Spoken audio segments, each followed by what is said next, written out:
facing the police every single day. Hey, all right, we're gonna start. Yep. You okay? Yep. Okay. Hey, this is Matt Cox, and I am here with Andrew Sheets, and he is I'm gonna say First Amendment auditor, right? How would you? Yes and no. I started Charlotte County COPWATCH. I actually mainly pull records and expose it. So, how would you introduce yourself? Andrew Sheets with Charlotte County COPWATCH for 10 years, pulling records and exposing it. What is it? Charlotte County COPWATCH? Charlotte County COPWATCH. He is the founder of Charlotte County COPWATCH. Correct. That's good. We're going to go with that. Yep. And we're going to do an interview, and he's got 10 years worth of Stuff. A lot of stuff to talk about, and check out the interview. That's as good as and he'll probably run with exactly that. All right. So, There. all right. So, how did we end up? I ended up doing Rogue Nation. That is correct. And did Rogue Nation connect me with you? No, I saw that you did an interview with him, and then I reached out, and that's how we connected. Oh, okay. Because I thought if you're going to interview him, why not me? All right. Yeah. Cool. And then, okay. So, and then you sent me a bunch of stuff. That is correct. About the lawsuit and getting arrested, the lawsuit, the whole freedom of speech lawsuit, and we'll get into that. But so basically, so why do you feel like you're not? Do you feel like you're not a First Amendment auditor, or why do you? I am and I'm not. I mean, as you know, a lot of them they go out with, and as you can see right here, I have a body camera myself. I'm not one of the guys that goes in there with a camera right in their face. Right.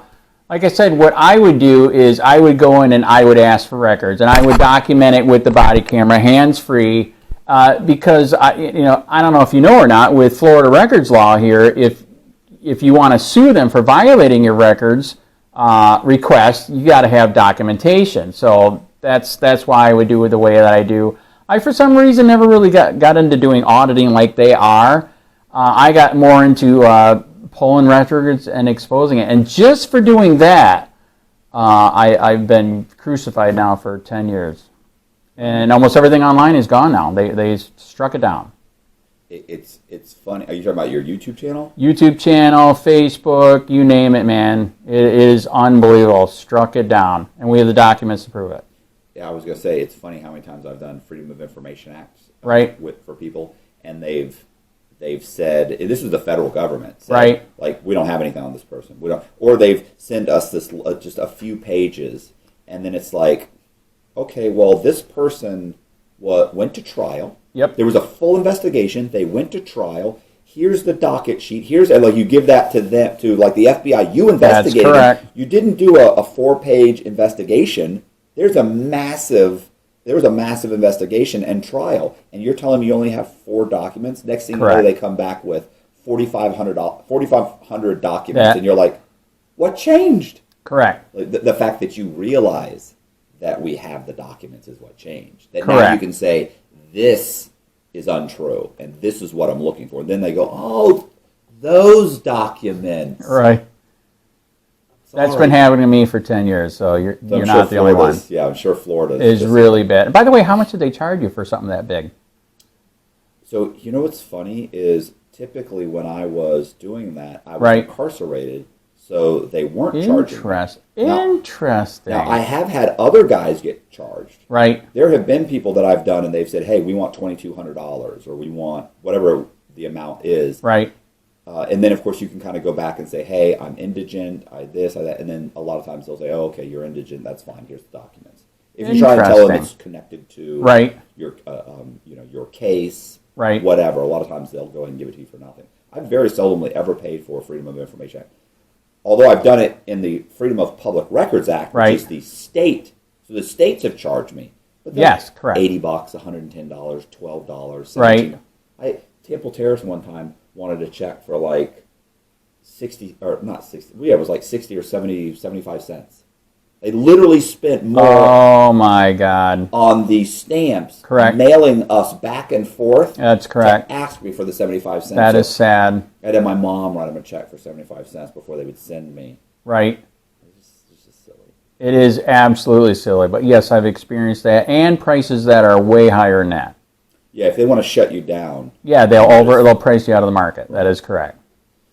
So let's kind of go back and figure out, like, from the beginning, kind of like where you were born, where Right. you were raised, like what led you to the point where you sued and had the lawsuit. Right. And you were arrested multiple times. Correct. Yes, sadly. Right. Were you raised in Florida? Nope, I'm actually from Grand Rapids, Michigan, and so that's where I was raised, and then I moved down here in the year 2000. Okay. Any reason? Because if you're in the snow, you should have fur. I don't have any fur, Right. so I hate freezing, man. So that's why I finally came down here in the year 2000. Okay. You were born up there. Like, were your parents in law enforcement? Nope, actually, I'm from a Christian conservative background. Oops. Sorry, Christian conservative background. Christian conservative background. Can I mention that trigger point that we were talking about before this? Yeah, absolutely. Okay, so you brought up something very, very interesting that I didn't think we'd be talking about today. What was a trigger point that changed your life? And that is interesting that you said that. So I was adopted, and back then they said in books that you should tell the kid before somebody else does, like a family member or whatever, that they were adopted. And like I said, it's so interesting you brought this up.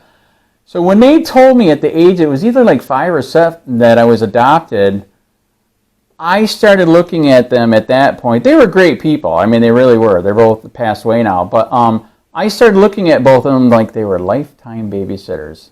And how did you treat your babysitter? Right. Like shit. Right. So yeah, I was a bad kid, literally. I would drugs, alcohol, small time theft, all that stuff up there. But after the 3rd drunk driving, I was like, no, that's enough. Yeah, it was bad, And then of course, when I was a juvenile, busted for stealing crap. That was 6 months in honor camp, way back then. But yeah, that is interesting you asked that. That was my trigger point, which kind of turned me into a radical. And at the same time too, I'm a recovering alcoholic. I did drugs, alcohol. I've been sober for years. But I don't know if you believe this, so because you mentioned you're not an addict. I'm sorry. Did all this happen in Michigan before you? Yes, yes, that is correct. So yeah, Michigan, they're not thrilled with me. Here they hate me even more. But yeah, up there it is so bad. I literally have my license is restricted indefinitely. When I came down here and they saw that, they were like, "What did you do, man?" But I admit I was bad. I can't believe I didn't kill anybody. Honest to God. Right. I would go into blackouts. I don't know how I made it home. So, but again, like I said, I thought that was interesting. You brought up the trigger point, and that was a trigger point. And I don't know if you know this from interviewing any of the people that I had before for the addicts. A lot of addicts are actually very smart, and that is why they do alcohol and drugs to help mellow the brain down, because it's like a freaking hamster wheel, right? Just going and going. And so, anyways, but yeah, I came here, and yeah, no alcohol, no drugs. Still go to AA on the beach. We got a beach meeting down there in Port Charlotte, and but yeah, then stuff happened here, and I was like, wow. And to me, I do what I do because it's kind of like it's a new high. Right. Does that make sense? I mean, so and I know the police and the government are policing us every single day, at least in my opinion. That's why at the beginning of my videos it says policing the police every single day, because they're policing us every single day. And then, like I said, 10 years ago, when what happened here in Florida, just boom, it triggered me. I woke up, I'm like, holy crap, I can't believe this is happening. What happened? So there you go. So there's the beginning of the story here. So yeah, I moved down here in the year 2000, and so 10 years ago, I had a bad neighbor, turned into a stalker. It was a nightmare, dude. We live in a, not like this, we live in a non-deed restricted area, and there is just some weird, wild, nothing against Florida, redneck people, but he's a true Florida redneck, right? And it was crazy, some of the stuff that was going on with the swamp buggies, quads, and just, he's right behind me. It was nuts. So anyways, I took him to court, and there was a deputy that was helping me, And I thought it would be, what's that? So what was it he was doing? It was just extremely noisy? Extremely noisy, drive-bys. They literally, like I said, they live behind us. They would take the dirt bikes, get right up to the property line, be doing rooster tails of dirt into my yard. Right. It was nuts. So why do you feel like he was targeting you though? Was it just you or just all neighbors? He's just a complete terror to everybody. I believe he's a terror to many, but nobody wanted to take him on because he's a terror. I mean, there's going to be retribution, as I said. Look at all the crap that I was telling you that was happening, right? Right. So I took him on, and oh man, wow. So I literally took him to court for stalking, all right? And the deputy that was supposed to be helping on the case, he hired a lawyer. I thought I didn't need a lawyer because I already had a bunch of proof, right? All, video, pictures, all this stuff. And the case got thrown out, and the cop flipped. He actually helped him get the case thrown out. And that's when I woke up and I found out about COPWATCH. Right. Like you said, like you were mentioning, a lot of people call it auditing now, but way back when, like I said, I've been doing this a long time, it actually used to be COPWATCH. Do you remember that? No. Or okay. I was incarcerated. I was just going to say, yeah, you were gone. All right. Back then, they called it COPWATCH. And when I learned about that, I found out it was kind of like Muslims. You just have loosely splintered groups all over America, right? Right. And actually, even back then, it was a new thing. And that's when I found out, I'm like, well, screw it, I'm going to start Charlotte County COPWATCH. And I found out one way of exposing, some of the crimes that the police were committing and the government was committing. You can do that just by records requests alone. Right. And it's unbelievable what you can find. Right. Most people don't do that because they think it's arduous and cumbersome and time consuming. And the truth is that most of the time it's the documents you send in. The stuff I would send in. Yep. It's literally one page. Right. And 80% of it is already filled out. Correct. So it's like this date, this person, this. Like it's literally a paragraph that I'm requesting. That is correct. And you get back a bunch of stuff. Like sometimes they'll come back to clarify. Like, did you want this also or this? And some of the places are super. Some of the counties are super. They'll reach out to you. They'll clarify like exactly what we also have this. Did you want that? Is right. That include like right. They're very communicative, right? Right. And then other ones, we don't know what you're talking about. Absolutely correct. Yeah. Talking about it's this police report. Here's the report. Here's this. We have nothing on that. That is correct. You send them a copy of it, and then they'll send you like a copy of it back. That is correct. I want the video. I want this. That is correct. Yeah. Yeah, it's weird how it worked, and especially when they find out that it's Charlotte County COPWATCH. So in the beginning, they didn't know who I was or why or whatever, but I started pulling records, and They're probably giving you everything, right? Well, initially. Yes, and they were fair on the beginning on price and etc. And but then I started doing what they didn't expect was exposing on Facebook, YouTube, and then what I like to do is, as you know. You have all these internal affairs reports. A lot of people didn't know about that. And and I know they usually find themselves not guilty. But still, just to read that and expose it, they hated it. Right. So that's what I would do. And, I didn't explain, why I got this right here. So to let the people know. So that, again, that's what I did. All I did is walk in with this to verify when I was getting it that they didn't screw me. And if they did, I could sue them. But now, sadly, what the problem is here is in Florida, there is a guy named Jeff Gray, Honor Your Oath channel. I don't know if you ever heard of it. He's been doing this for a while. They went around and they sued so many times. Now the courts are hostile to it, and you can't find a lawyer to do it because they sued so many times. Right. So it was a good thing that he did, and at the same time, might have kind of abused it and ruined it for everybody. So now I've been doing this for 10 years. I literally could have so many lawsuits for records law violations. It's not even funny. But again, he kind of ruined it. I can't even find a lawyer now. It's disgusting. And like you were saying, I've been overcharged. They haven't given me stuff. They won't respond. Or like I said, here's another thing that they started doing. Just because I was going in and documenting it, they banned filming in public offices. They literally made it illegal to record in a government official in a government building in a public area. Wow. I mean, I see people doing it all the time. I agree. Or is this not in your county? Is this just your county? And how is that going to pass muster if it gets all the way up to the Florida Supreme Court? So that's what's interesting. So we're actually kind of jumping ahead and not. So like I said, the story is long. So let's get to one of the reasons why they started doing that is because some of the stories that I broke were huge. One of my biggest ones that I broke, and it should have been one of the biggest gun lawsuits in Florida, and we thought it was going to be, and it didn't happen, is I pulled a record. A friend of mine that lives near me, he said, I think the cops are investigating me. Usually people ask me to do it because I'm the bad guy, I guess. I'll pull the record. Right. Okay? So here's another fun one. I don't know if you ever did it this way.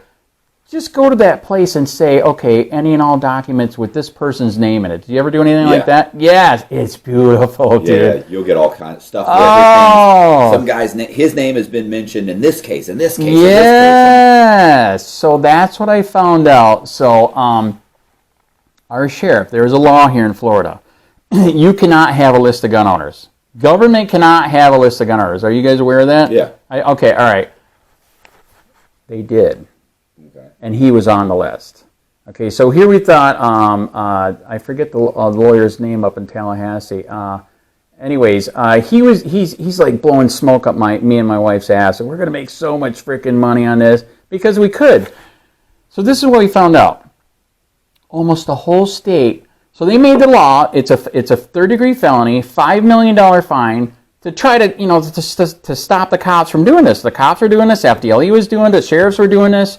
And I actually, the congressman or the guy that used to run for Florida here, he actually lives in my town. So he goes, the reason why we made that law so strict is because he found out years ago he was on a ride along, and the cops like, yeah, that guy's got a gun, that guy's got a gun. He's like, what do you mean he's got a gun? Right. All we're doing is driving by the house. So it gets even worse. So when I found that out, I like pulling records too because, like you said, it's like fishing. It's better than fishing, okay? Right. So I started pulling records statewide. I got all the cops' emails, all the sheriff's emails. And here's the way you know that they're busted. If they won't give you it, what is that usually a sign of? Yeah, they're hiding something. They have it. So I found out, dude, almost literally 3/4 of Florida was still doing it. Even after making that law so strict, it's a third-degree felony, $5 million fine, they were all still doing it. And the way that they were doing it was, one of the ways was, as you know, through the pawn shops. Why would a criminal go to a pawn shop in Florida when you got to give them all your information? I still don't understand that. It blows my mind. So that's one way they were doing it. If you go there to pawn your gun or to sell them your gun, if you sell your gun to a gun shop, they also have to report. So they were asking for that list, and they were literally profiling with it. Okay. They were one of the emails I remember is like, okay, this guy bought a gun, so we got to watch him. Whoa, wow, who cares? And if you bought a couple guns, it even went up from there. And when I broke that story, it was crazy, dude. So you could report it to your local state attorney, which I did, and they did nothing. Of course. Okay, it also says in the statute you can report it to the state attorney general, Ashley Moody. So here's what's interesting. I actually caught Ashley Moody at a pat a cop on the back dinner for all the public employees. It was mainly for the pat a cop on that's what I call it. Okay.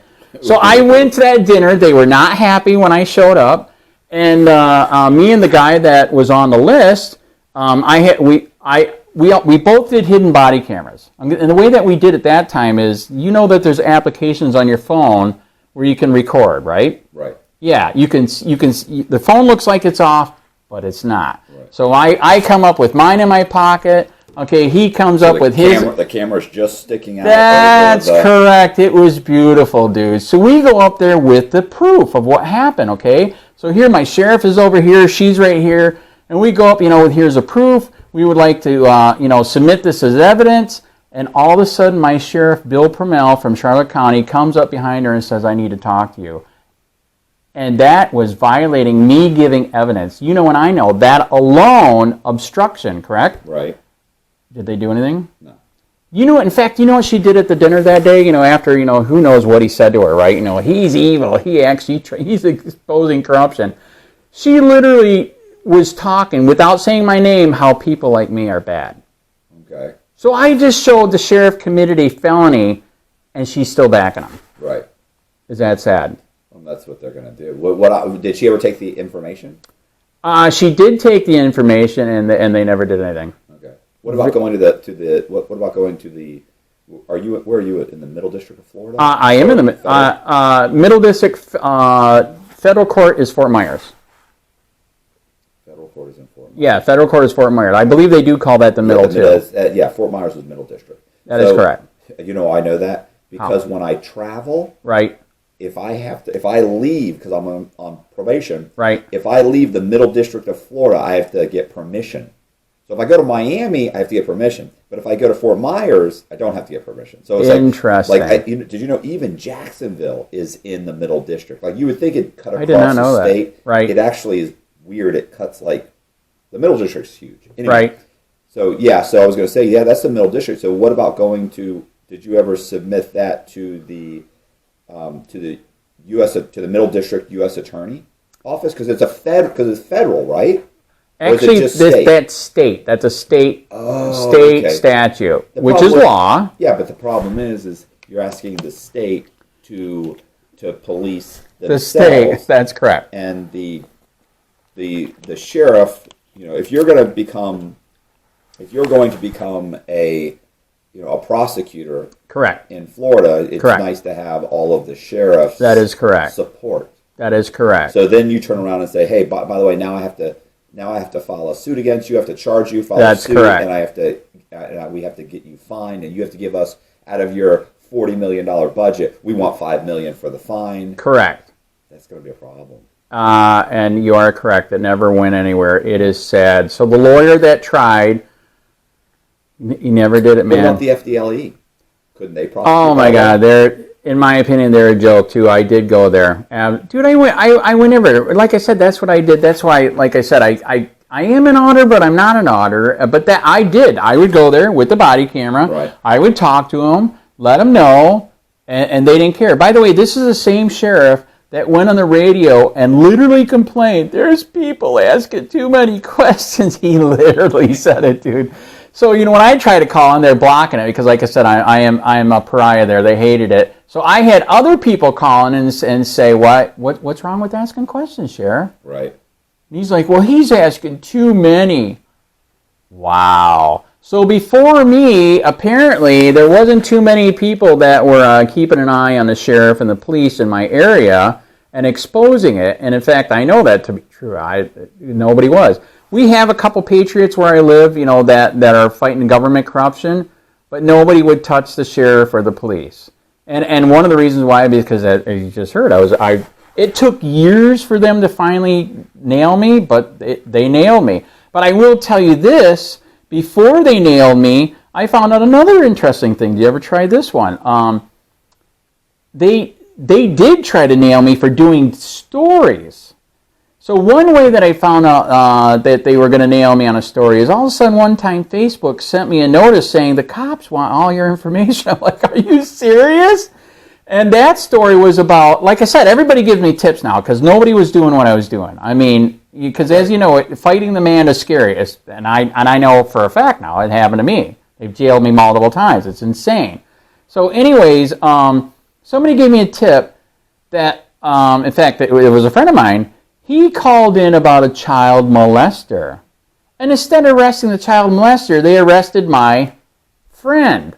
So I did a story how the cops and a judge let a child molester go who went on to... You might want to make a note of this. Okay. Molest more kids. Yeah. Yeah.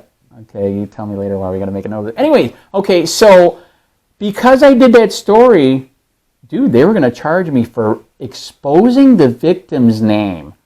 I don't know who's involved. I didn't expose the victim's name. They claimed I did, but there's case law that I'm a reporter. I can do a story. Right. And here's what's interesting. Here's another reason why they hate me. So, and to show you that, yes, I am partially insane and ADD too. So I went, at this time, this is when we were still free and you could still film, right? I went down to Lee County and I got lucky. I actually saw the state attorney, Meyer Fox, okay? She was getting in the elevator. I'm like, can I ask you a question about this illegal investigation you're doing on me? She's like, no. I'm like, can I ride with you in the elevator? She goes, no. I said, okay, I will anyways. She goes, I'm not going to talk to you. I said, good, then I'll talk. So Right. I had her and her ex-husband, who was a psycho ex-cop, dude. Oh, my God, I can't believe I wasn't killed that day. So I'm asking them the question in the elevator, what are you doing investigating me for this? There's case law. I have the right to be a reporter and do this story. And ever since then, it's been going downhill, man. Dude, she was so pissed because what did I do with that story? I did like you did. I exposed it. Facebook, YouTube, TikTok, all of that. She hated it. And she hated it even more because the guy that ran against her for the state attorney's office, I helped him try to get him elected. He did not get elected. Right. But that pissed her off even more. So I would go to her rallies and I would try to ask real questions and they would block me. And it's a mess, dude. She hates my guts. It's bad. It's really bad. What are some of the things you've been arrested for? So then we're really jumping ahead. So okay. like you said, it's up to you. However you want to do it. You can continue. I was just wondering, but all right, so we're working up to that. So here's my cheat sheet right here. All right, so that's been happening. I've been pulling records, pulling stories. Also, I didn't mention here yet to the people. So I used to have, sadly, I have to say used to, 200 million views, 200,000 subscribers. At one time, one of my channels, like I mentioned to you, was 70 million views, and this is a long time ago. I was one of the first ones that went stupid with the cop watching and auditing, and it was at 70 million views, 70,000 subscribers, 4 million views a month. I did make money for a little while. I think my biggest check I got was 1.5, and then all of a sudden, poof! It was weird, dude. At that time, way back when, things were like way more lenient. It was, anyways. So they took the money away, but they said you can keep the channel. I'm like, this is interesting. So I wanted to keep it going because I was getting exposure, right? All right. Yeah, boom. They took it all away. And just took the channel down one day? Dude, channel's gone. Everything's gone. The Facebook channels are gone. TikTok's gone. I have a 10-year-old Facebook channel called Charlotte County COPWATCH. This is how bad it's gotten. So 10 years of stuff on there, okay? Of course, I've been in Facebook jail for that many times. But this is what's interesting. This is what they're doing now. I can see the page. If I send you the link, you can't see the page. Dude, this is out of control. So this is what we found out. So this is what was going on. So we're leading. So this is the next step of what they do. Like I said, I would go in, and there was another couple other people that started doing what I was doing, asking for records, video recording it, and exposing it. So this is what they did, and like you said, it is illegal. So Punta Gorda, Charlotte County did it first. They made a law, an ordinance, didn't even vote on it. You know, and I know that's wrong. And another thing too, I don't know if you're aware of this. Did you know when they make an ordinance, they have to send it to the state? We believe they never even send it to the state. So they made a law that you cannot record audio, video, or pictures of government officials in a public freaking place in the public areas, or you will be trespassed. Okay. Ask me another time. How can you trespass me from a public building? You are correct. Ask me how many times I was trespassed. How many times? I fucking lost count, man. I have lost count, dude. Lost count. So here's another interesting thing that happened. Okay. Are you aware of, okay, I'm going to say the word that you said we got to be careful with. Are you aware of code Nazis? You know what they are? Code enforcement. Code? Oh, yeah. Okay. I call them code Nazis, Yeah. Okay? That's my opinion. The police. Yeah. No, it's actually regular government workers that are acting like police for the code enforcement, okay? Okay. So all right. So like if you go into a state building to pull, whatever, a marriage certificate or something, and you're videoing, they stop you and say, "What are you doing? What are you doing?" Well, and for now, this is just in Punta Gorda and Charlotte County, but the disease is spreading. Okay. Okay. So this is what you could do. You could, in Charlotte County, by law, as you know, with an ordinance, you have to have redress. You have to have the right to try to fight it, right? Right. So tell me if this is fair. They would have a lawyer to act as your judge and jury that they're paying.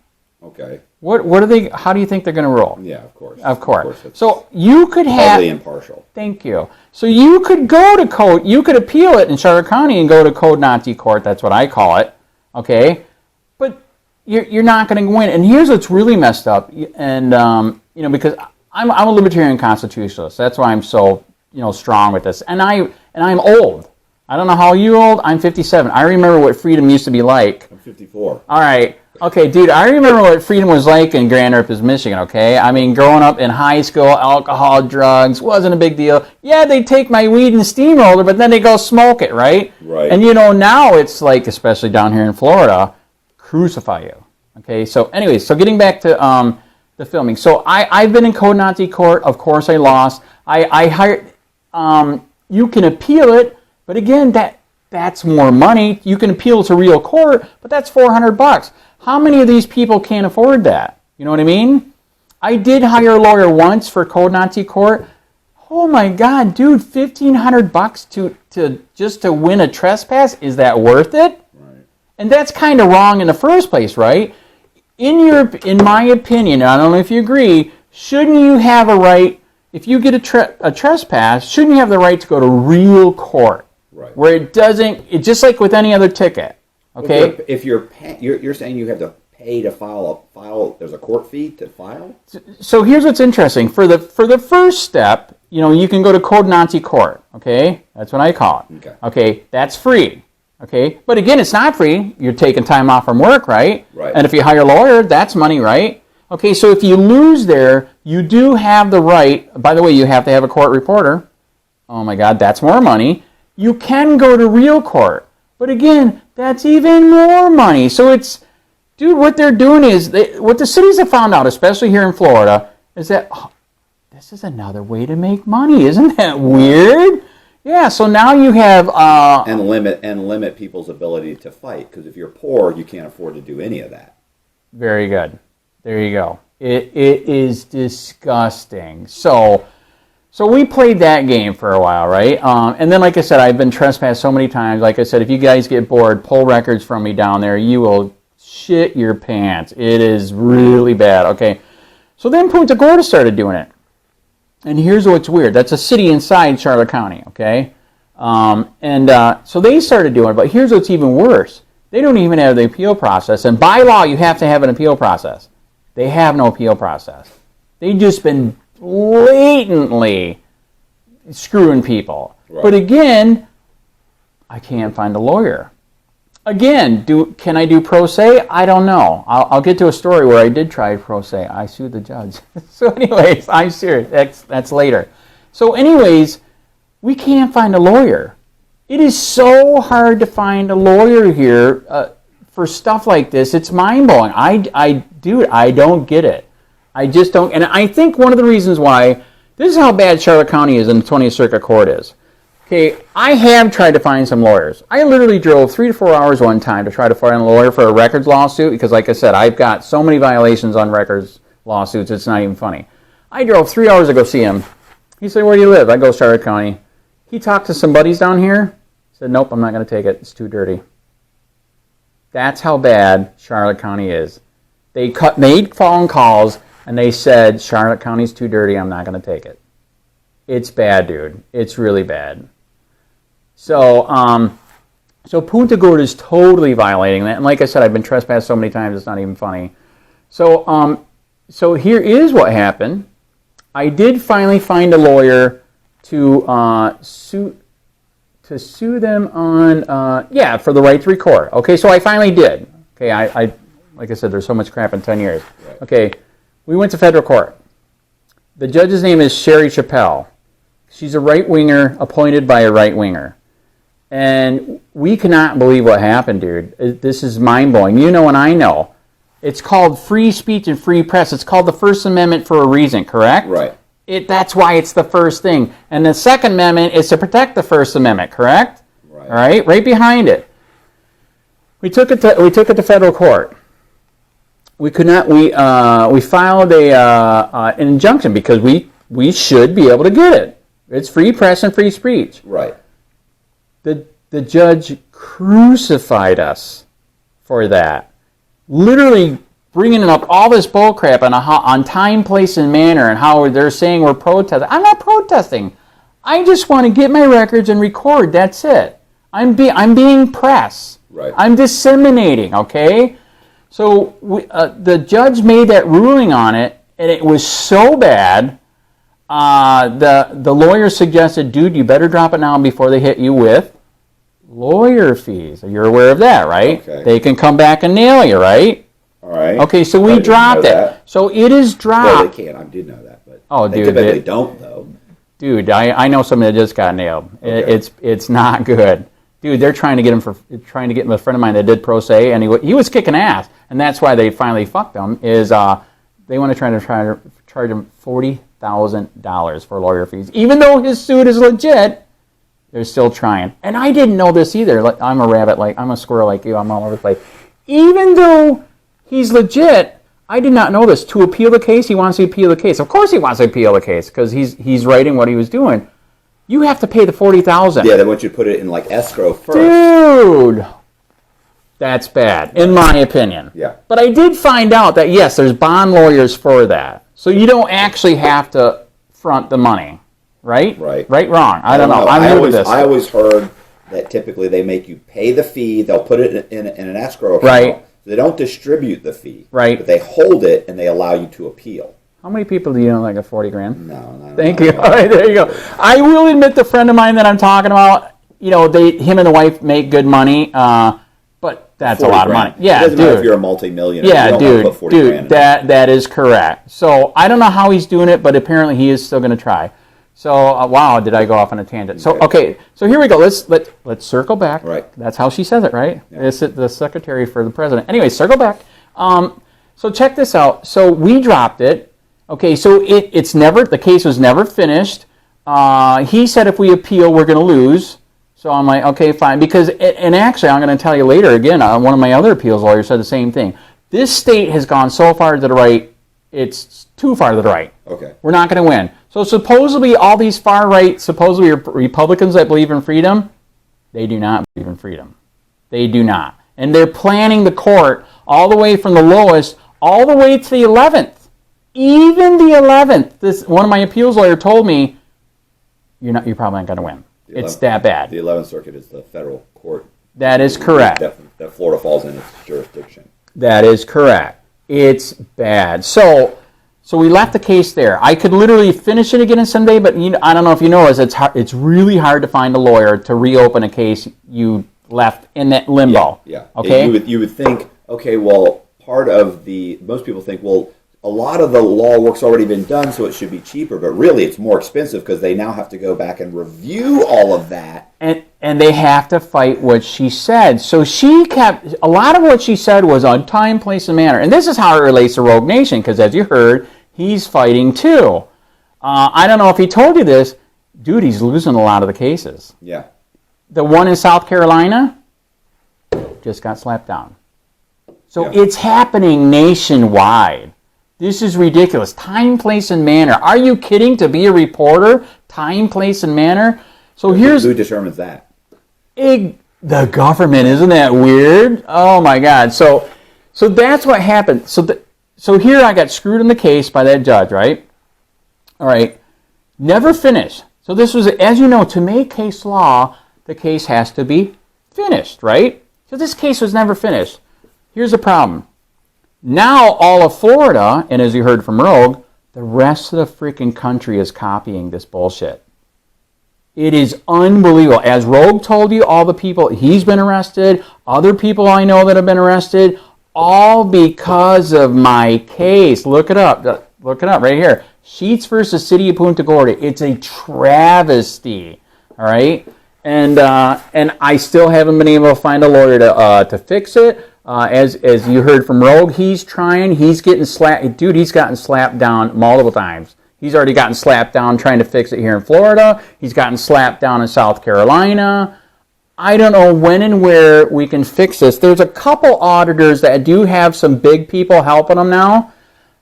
Hopefully they can do it, but it's out of control. Actually, one of the big ones you might already know too, since it sounds like you know a lot of the YouTubers, Long Island Audits. Yeah, I've heard the name. Dude, oh my God, 500, his channel blew up. In 3 years, 500,000 subscribers.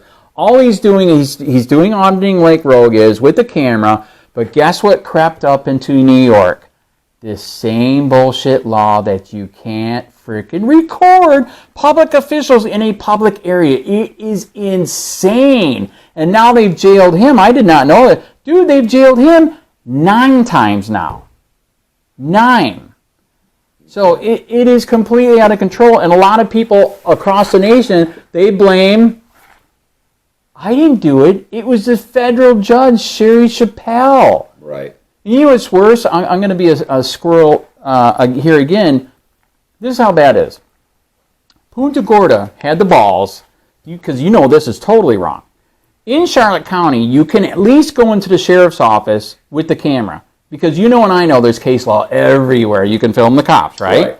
Okay, so in Charlotte County, you can do that. By the way, unless the sheriff doesn't like you, and I'll get into another story. I've been trespassed twice now. Anyways, Punta Gorda, they did extend that illegal law banning filming into the public police station lobby where there's cameras everywhere, and they're trespassing people left and right. And in fact, a couple auditors that I know, Rogue knew, went in there, were asking for records, they were filming, a bunch of thug cops came out, assaulted one of them, an ex-vet, and then another guy that was outside just for picking up, he didn't know it, it was one of the cops, I think it was his body camera, no, it was his walkie-talkie, he didn't know it was his walkie-talkie. Anyways, they're charging 2 people in Punta Gorda right now for felony crimes for filming in a public lobby of a police station. Okay. It is out of control. So one guy, he did go to federal court, he's trying to do pro se too in federal court. Here's the problem. Guess what judge he just got for his case? You're the same. Sherry Chappelle, dude. So guess what happened? For a while there, we're all excited because it's actually proceeding. You know and I know, pro se is not. They are nicer to you and lenient, more lenient, but at the same time not. They typically shoot you down. That's right. You didn't do this. You didn't do this. I mean, because you know and I know, they got all those rules for procedures. Yeah. Yes. Procedurally, they'll knock you down. They can crucify you. All right. So we were excited. He was actually proceeding, okay? Dude, a cop beat him for filming. That is stupid, okay? So anyways, he was proceeding, and then all of a sudden she said, I'm going to translate what she said. He had the right to beat you because my ruling says you don't have the right to record.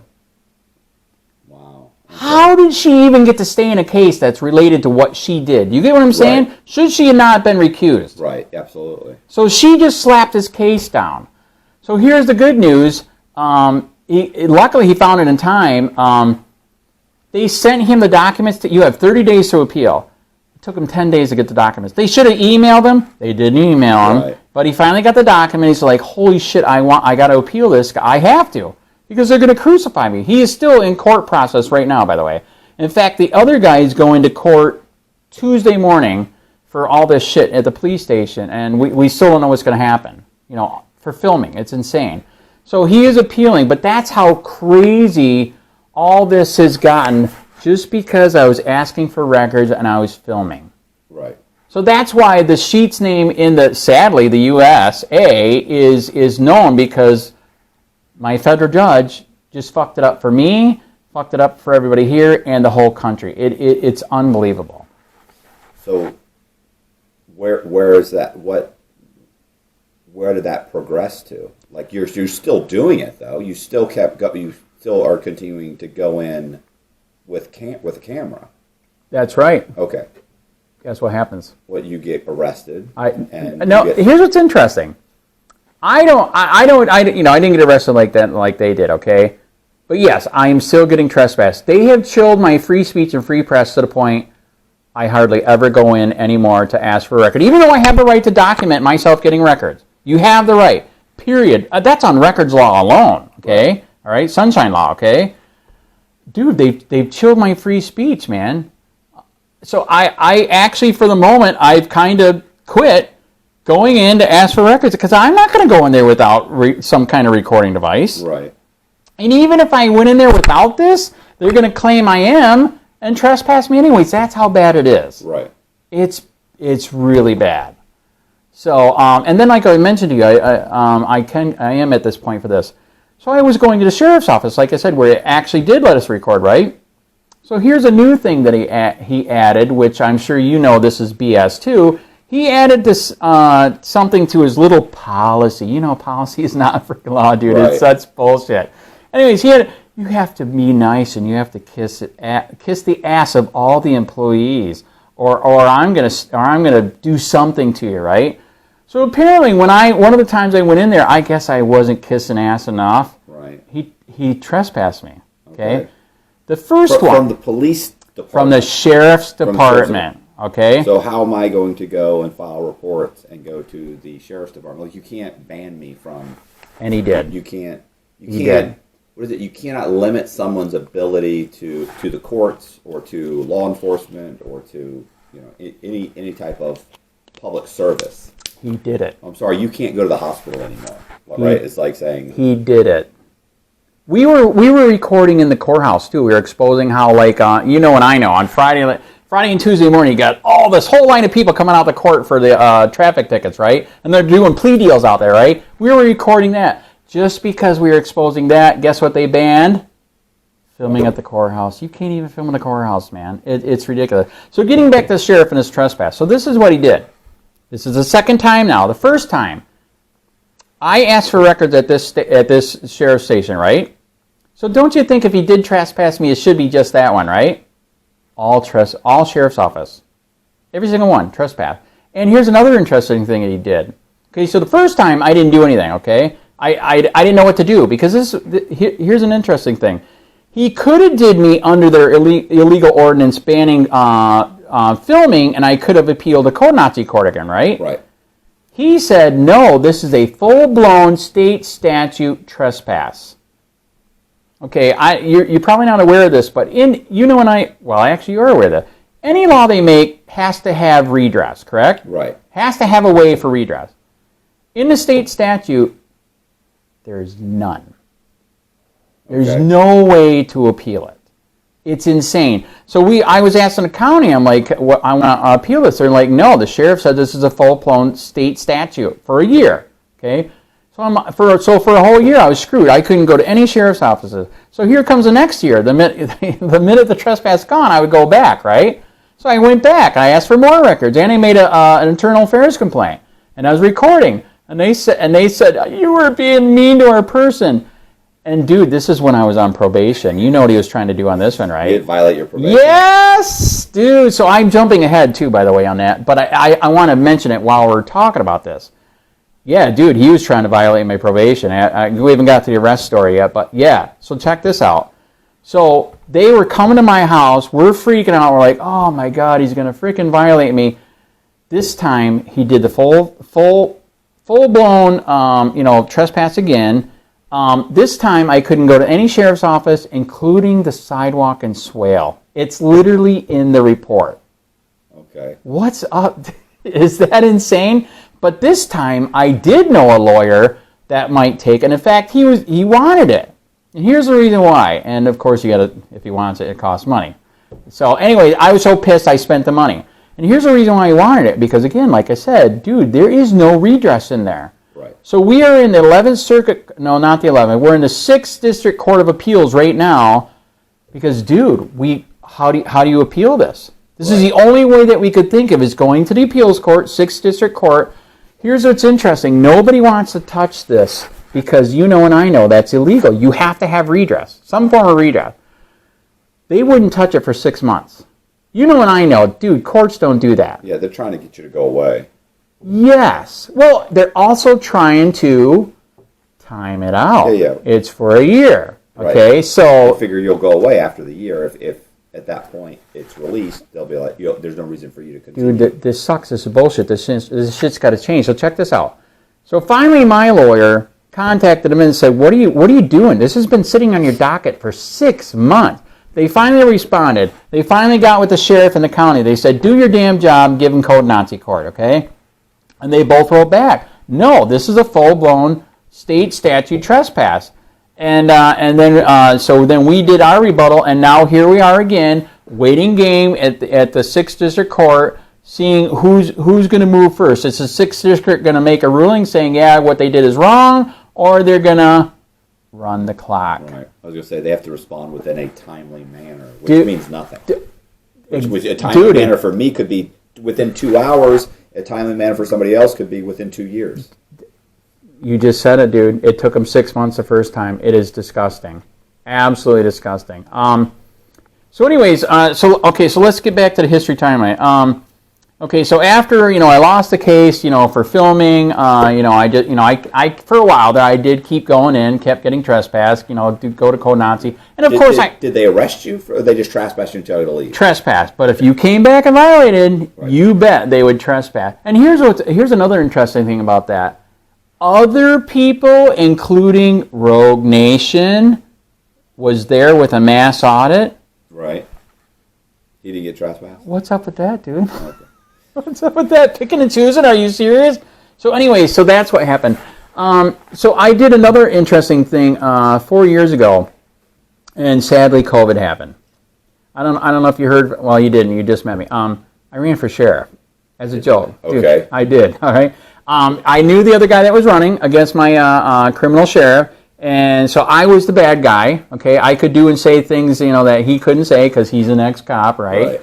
So, and then COVID hit, and I was going as a write-in, as an independent, and that's really long shot. Right. And then COVID happening, and it ruined all of it, dude. There was no meet and greets. There was no debates. It was a joke. I got 300 votes. I mean, some of the people, I tried to have fun with it, but it sizzled. And, yeah, but how many people even does it take to vote in a sheriff?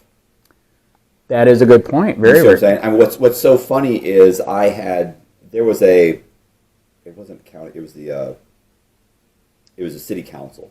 So it was the city council one time. I backed a political candidate, right? Right. And I paid.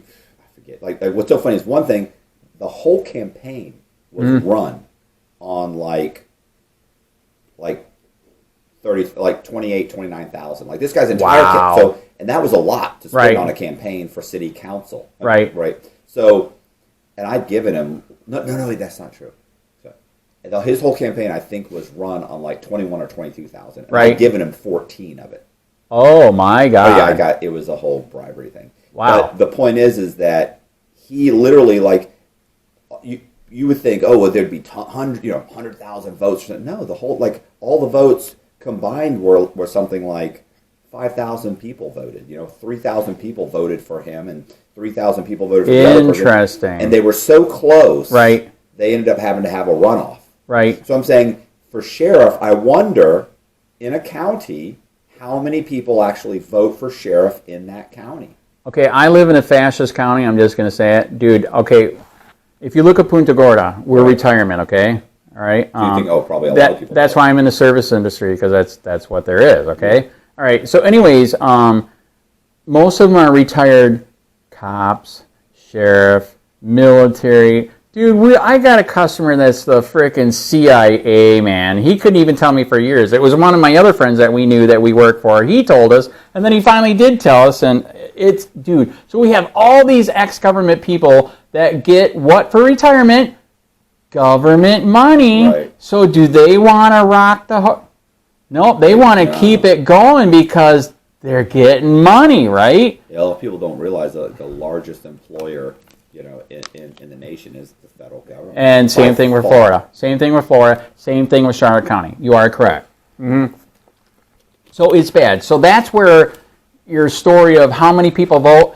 Actually, yes, we're 185,000 people in Charlotte County, and yes, actually a lot of people do vote, and yes, they vote far to the right, and that's why he's won. This is his third time running. Dude, people are literally bugging me right now, run again. I'm like, dude, I'm in such a mess right now. I can't run right now. But I mean, yeah, he's running again, and you know what's even worse? Nobody's running against him. Dude, I am so bummed. I can't believe it. So now he's not out doing any, actually I heard he did do a speech anyways at, I think it was a Republican club. And this is what was interesting too. I am a registered Republican only just because when I do stories of the politics, they literally, it's so bad where I live, they literally make me show my papers. It's that bad. I have to show my Republican papers to be in the Republican meeting because they know who I am. And they know I'm probably going to be recording because I am recording. Right. So anyways, yeah, I heard he made a speech, and I shockingly I found out this is an ex-military person. Holy crap, dude, they ask an Andy question. What's an Andy question? I know, that's what I said, right? When I heard they asked this question, I was like, holy shit, somebody must be watching my shit. They asked him to his face. This was interesting. You probably know about this stuff. Is this something they really did? They really say they asked an Andy question? I'm saying it's an Andy question. I'm like, if that's a thing, that's pretty cool. I'm the only one that asks real questions, in my opinion. They asked him. They said, "What's going on with the stingray and geofencing?" And do you know what that is? Stingray and Stingray, is Stingray the thing where they can track your cell phone? Dude, or it is a little frickin' briefcase that pretends it's a cell tower. It's a middleman attack. They get it all. My sheriff has one. I pulled records. 11 people are trained at his office to do that. And his son is trained too. Isn't that weird? So who... And you know and I know, they secretly... they're supposed to pull records for it, right? But you got the godlike device. But it's a switch. You click. Thank you. Track it right down, and then you can. If you do figure out what the person is, you can then go file the paperwork. Right? Dude, it's a godlike device. So the main case that allows them to use that machine is connected to Brett Johnson.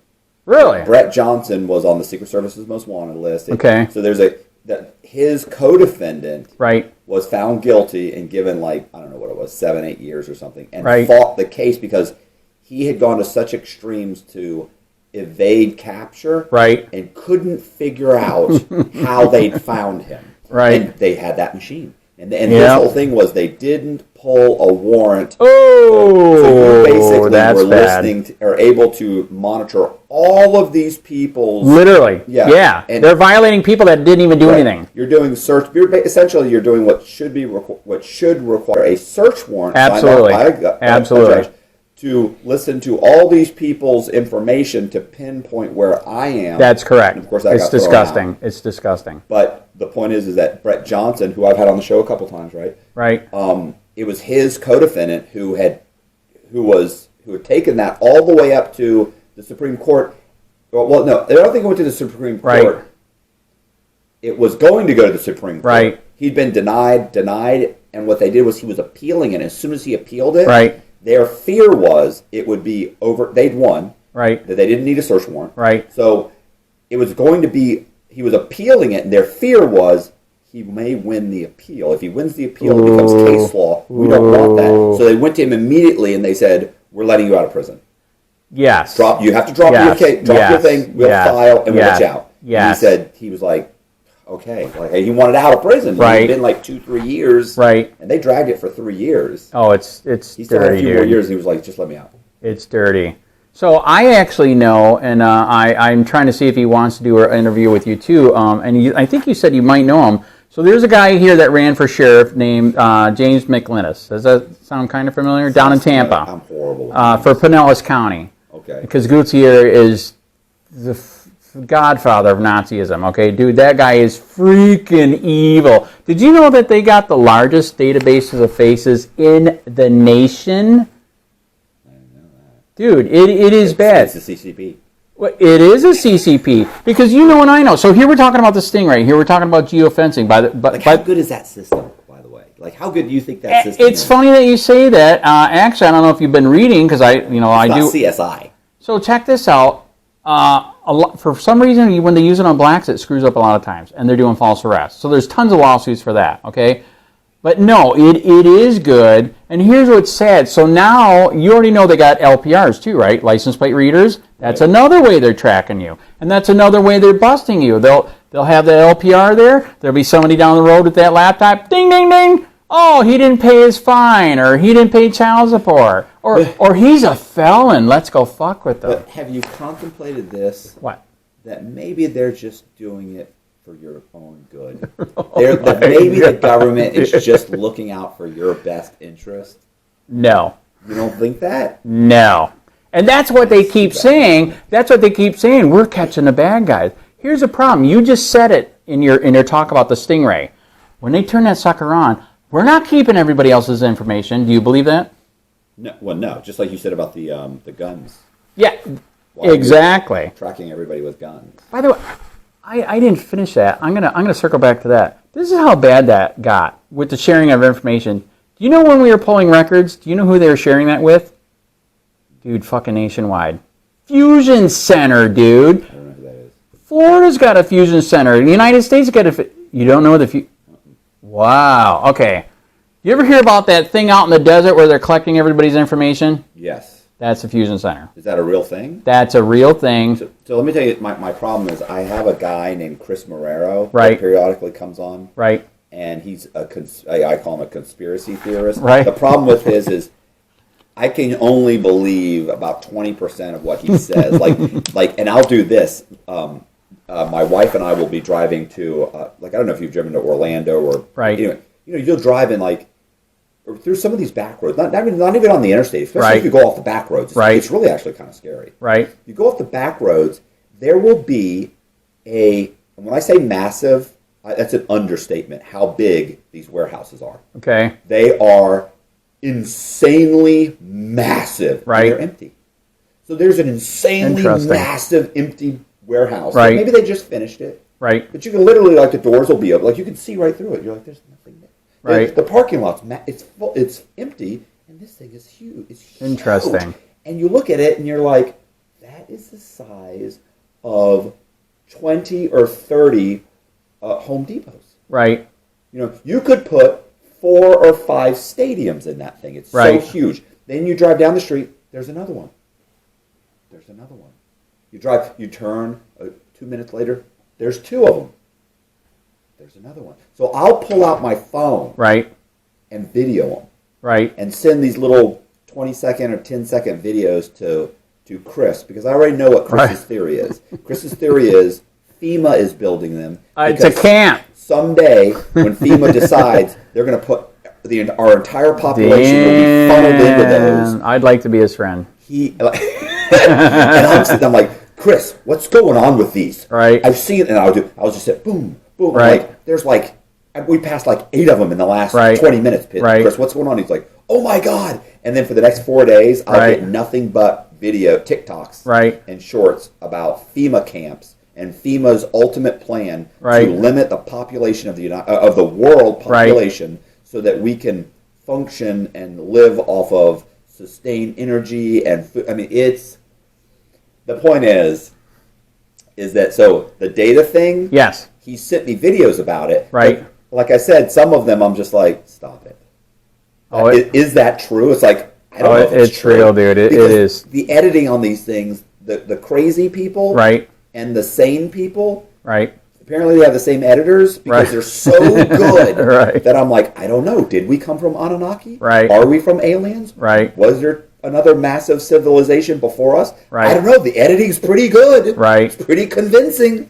So, yeah, so I hear you. So when you said that, I'm like, is that really a thing? It's a real thing. Now, actually, some of those big warehouses, what I thought right away, Amazon. Dude, Amazon. It is. Listen, and a lot of them, obviously, they are building for Amazon. Yeah, absolutely. And everything is shifting that way. That is correct. And I hate that. But I also order most of my stuff off of Amazon.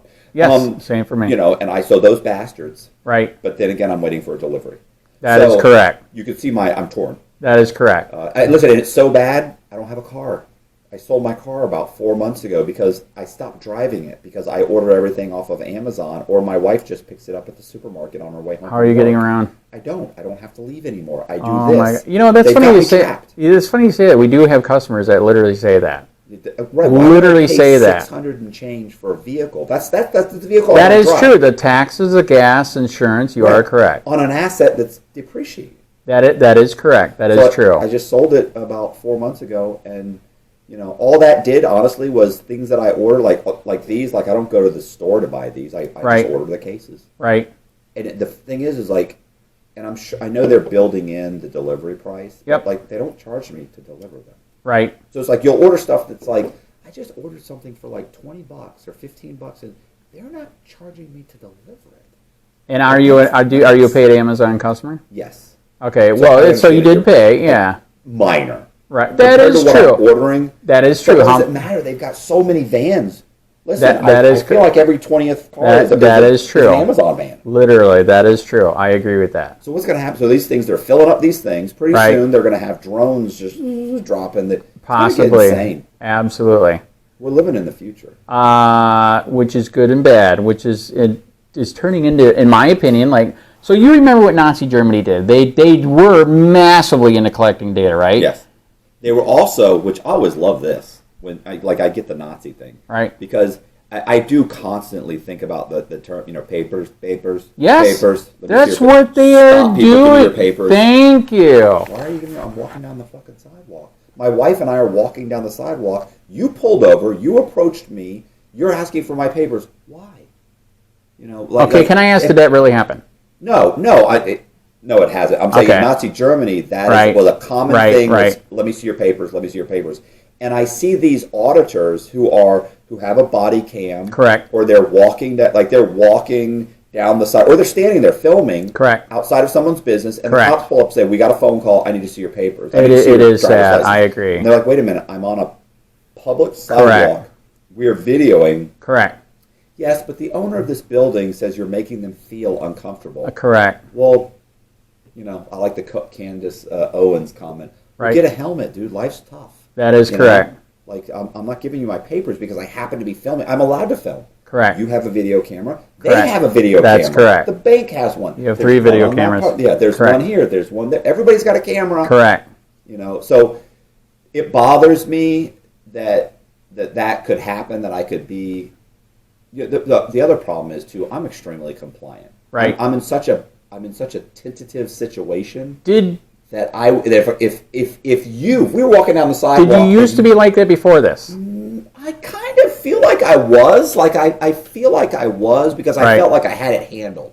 Right. Like, oh, that's fine. Like I was doing so much dirt on the side. Right. The last thing I want to do is get into a pissing contest with some. That's a cop good point. asking That's for- a good point. Like I'm, Very but good if I point. have nothing, if I was a school teacher, Right. and I have nothing to hide, and I'm in my driveway, or I'm walking my dog, and you pulled up and said, "Hey man, I need to see your ID," I would probably be offended. Like, I'm Right. walking my dog in my Right. neighborhood.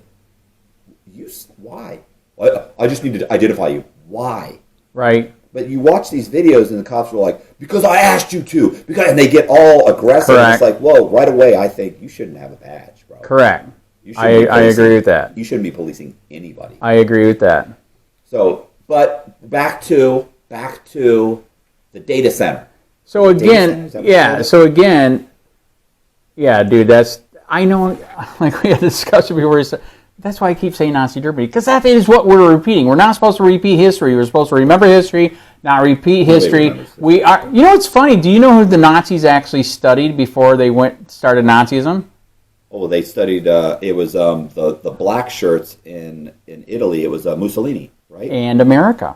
In America. And America. Well, I know that initially,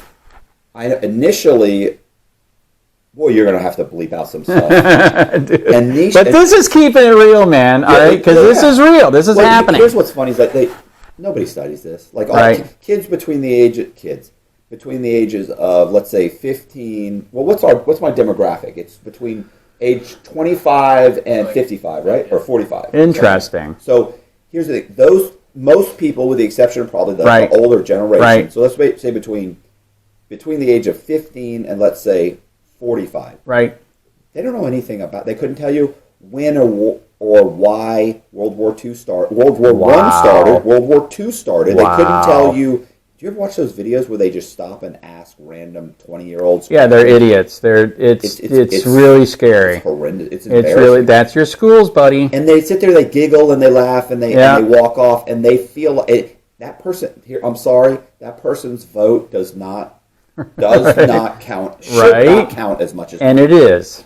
It is. How do you think Biden got in? And there are numbers. Correct. So my point is that, initially Hitler was a huge admirer of people in the United States. Right. Like they really, and a lot of people don't understand too about the whole the Jewish issue. Yep. Right. Jewish issue. Yeah, that's correct. Is that Nazi Germany gave the U.S. and multiple other countries the option of taking in That is correct. Jews, and they said no. That is they correct. didn't want them. That is correct. But when they rewrote history, it's like we were shocked when we found these camps. Right. You know what they were doing to the Jews? It's like, wait, you knew what they were doing. That is correct. You knew that. You knew why these vessels were coming over here. You knew that people were fleeing. They were telling you what was happening. You were fully aware what was happening. That's correct. You just weren't concerned. That is correct. And so they rewrote and twisted the history. Correct. Just enough to make it look like we were concerned, and that was and we were concerned, and that we were shocked when we found out this was happening. Right. And we would have. We never knew it was allowed that. happening. We knew it was happening. That's time. correct. And do you know who one of the biggest racists? I don't know. Is that what I call him? I believe it was Henry Ford. Correct. Oh, hated Jews. Listen, and you know what's funny? I don't know if they have them here where you are, but right. There's Ford's restaurant, right? Yes. Ford, yeah. They've got all these pictures of Ford. Ford bought a newspaper and ran the newspaper and ran a weekly column called the International. Yes, he did. Was it International Jew or International something like that? Correct. Semite or something yep.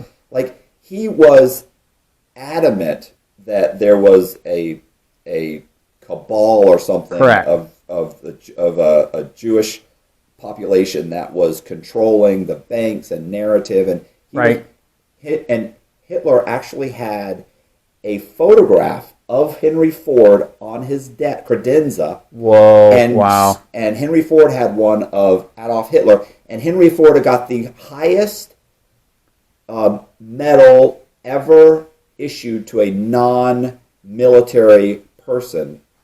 Did not know that. Yeah, it was like the highest rank you could get for being not someone who's in the military. Right. It was like an award that they had given Henry Ford. Also, he had factories in Germany. Right. Was building German vehicles. Right. And after World War II, sued the U.S. government for bombing his facilities. I did not know. And won the lawsuit. Did not know that. See, we're doing history class here. This is awesome. Oh, you got to look into it. I did. Somebody a couple months ago turned me on to the real doc, and I'm not saying what Hitler did and all that was right, but I don't know if you know this. There's like a 3 to 4 hour real documentary on Hitler. It's just like you said. When you know the whole story, wow, it is mind-blowing. He was on the cover of Time magazine. Unbelievable, dude. Hitler was Time magazine's man of the year. Yep. Like, we thought he was amazing. And for years, that is correct. He had turned the entire economy around. Yes, he did. He was giving people jobs. He'd done all these amazing things, right? Right. And here's what bothers me is that this is cancel culture. Yep. Correct. You cannot say one positive thing about somebody if they've done something wrong. And not that Hitler wasn't, and honestly, not that he wasn't an atrocious individual and what they did wasn't atrocious. Correct. But the world loved him. He did a lot of stuff that was good. That is correct. He started World War II. Correct. Then he became this horrible, horrible human being. Not that he wasn't all the time. Right. The whole time. But he never lied about it. Right. Like he put out a best-selling book, Mein Kampf. Yes, he did. And told everybody, these are the horrible things that I believe, and people were like... Which is still being read today. Still being printed today. Yeah. It's insane. I mean, listen, of course, what he ultimately did was just absolute insanity. Correct. Yeah, he was a drug addict. Like Correct. people don't realize he has a full-time drug dealer who's giving him shots to go to bed, giving him shots to wake up. You talking about Michael Jackson or Hitler? Yeah. Yeah, there you go. He's, right? Yeah. If you look at this stuff, plus that was another thing. Listen, I watch a lot of World War II videos, right. so I'm that one. Because you don't want to repeat history, right? I absolutely agree that you have to remember history. The problem is, one, sometimes they rewrite it. That is correct. Sometimes they rewrite it, and then they rewrite it again. But, what? You understand what I'm saying? Like, sometimes they rewrite it once, and then as things, once it becomes popular, they rewrite it, twist it a little bit more, and then it becomes okay again. Do you know how it's happening again? Dude, look at the book banning. Dude, did you see the Republicans made a freaking video burning books, dude? Well, here, what about this? What about, I love this, that wokeness has gone so far, it is bringing back segregation. Literally. Like, you're literally saying, like, that certain races should be segregated. It's unbelievable. Like, that's how far they've gone. It's like, wait, do you realize you've gone so left, you've swung the pendulum around? Yes, now blacks want to be segregated. Right. Here they complained about it, and now they want to do it. So it's insane. It is insane. This is how insane it is. Like I said, I'm totally into politics too, and history, and reading the news. This video's going nowhere. I know, right? So, anyways, Tuesday they are going to have an LGBTQ thing for the Charlotte County School Board, and it's about the banned books and about grooming. And again, I'm going to go. Yeah. And I'm going to protest. Oh. So my protest for that day, I'm just going to tell you what it is. This is what I want to do. And this is so new, I can't even have it printed because it takes 2 weeks for my printer to get it to me. Anyway, I usually do a 4 foot by 6 foot sign. I found out through the couple of years that that's like big enough they can see it going by 30 miles per hour, right? So it's work. And especially when you're someplace where people are walking by. Oh, it's beautiful. So anyway, so that day I want to go, stop grooming our kids to be gay communist. How long would you be up? I know, right? So anyway, do the cops know you by name now? Oh, dude, they literally told me Charlotte County Sheriff's Office teaches classes about me and how to deal with it. I am dead serious, not a joke. So anyway, okay, so let's circle back to data collection. It is really bad. So somebody asked him a real question. When they asked him about the geofencing, I got to finish that. Geofencing, that new thing is, okay, a crime committed here, they go to the phone companies and they say, we want this area, everybody in this area and this time. Dude, so again, they're doing the same thing with the Stingray. They're getting everybody, right? And they sometimes do find out who the criminal was. Right. But again, dude, they're getting everybody again. So I guess when they asked the question, they're like, holy shit, Andy's not here. Somebody asked a real question. He used this for a minute. He finally answered. He goes, well, we don't use it that much, and we get bad people with it, so that should make it right for us to violate everybody else's rights. Jesus, I don't know why my phone's going crazy. That gives us the right to violate everybody else's rights. So I was shocked. Then somebody else asked a real question too about the LPRs. Dude, they are tracking everybody, man. You know, they say it's to catch the bad guys. Guess what? They're literally being like, I hate it. We keep coming back to Nazi Germany. That's what Nazi Germany did. They have a file on you. If anything happens, they come in and say, okay, we know that you got a mistress over here, or you're doing alcohol and drugs over here, or you're doing gambling over here. They're keeping a file on everybody. By the way, did you know this, that if you ask the FBI for your file, that you can get it? Did you know that? Yeah. Okay, all right. A lot of people don't know that. Freedom of Information. That's right. I got about this much stuff on me. Ooh. Yeah, I'm not a good person. I can beat you. Do you know what they say? What? They won't even give it to me. Dude, do they admit they have it? They admit it, they have it, and they won't even give it to me. Are they saying active investigation? Dude, I cannot. This is how bad it is. I don't even live in Lee County. I found out a couple years ago, Lee County Sheriff, who, yes, I've done stories on them because that place is messed up. It's all messed up here, in my opinion. Okay, they've been investigating me for 4 fucking years and won't tell me why. I literally went there. I'm like, what are you doing? And again... Listen, we have We did a video on a guy, on a sheriff's deputy who worked in the jail. And they called him out of the jail because he's a street guy. He's like, I grew up near the project. On the street. He's like, so even if you're a black guy who was raised upper middle class, right, you can't put him in the street and have him act like a drug dealer. Right. You just can't pull it off. Doesn't matter how good of an actor. They can look at him and in 2 minutes they're like, yeah, correct, no.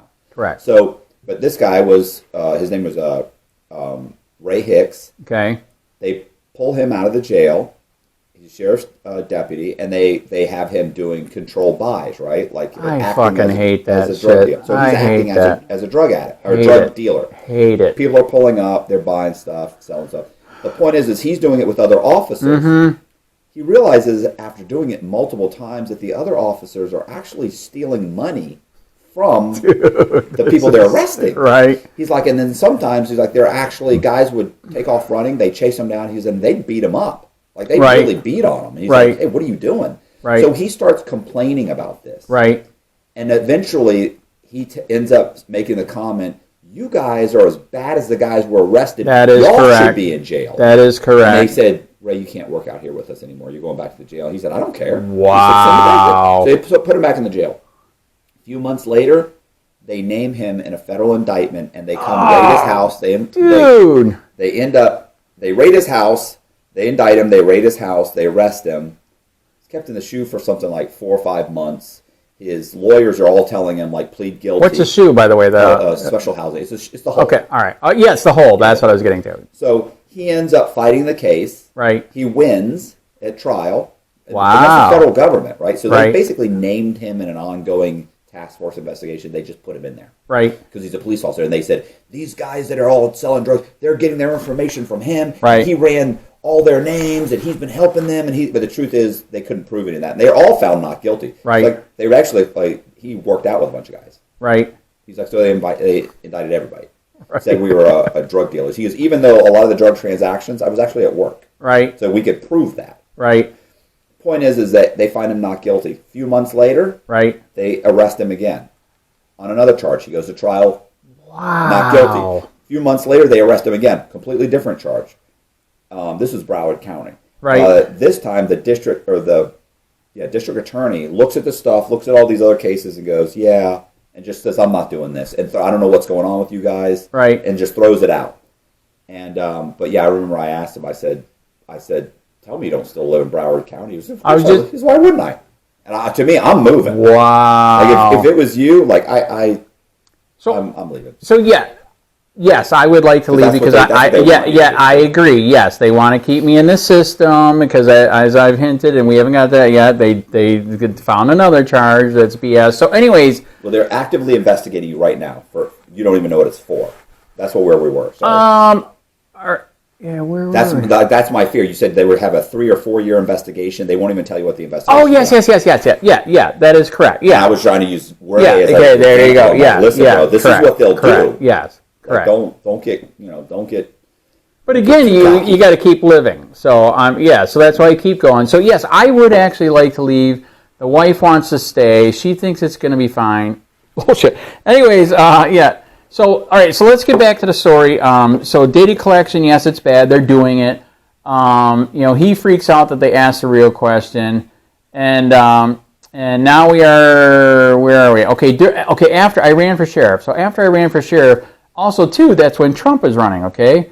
Now we're getting back into the rest of the story, which will lead up to lawsuits and getting arrested. So, because I had the fuck Biden flag, so like I said, I got so shadow banned online, which I have the documents for. So we literally have the documents. I don't see you writing any timestamps. I would write some timestamps down if I was you. Make this way easier for you. All right.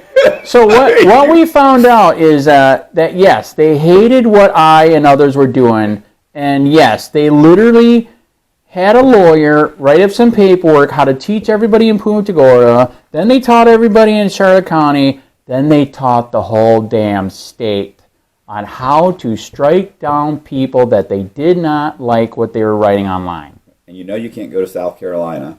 Why is that? Because of Rogue Nation. Like they're obviously correct. Obviously already already mounting a campaign against it. Correct. Yeah, I'm sure you already heard. South Carolina's got it locked down now. I mean, his auditing for the moment is... So, yeah, he's locked down. And you know, and I know that's why they do it. When I was on probation, my lawyer told me, you have to quit.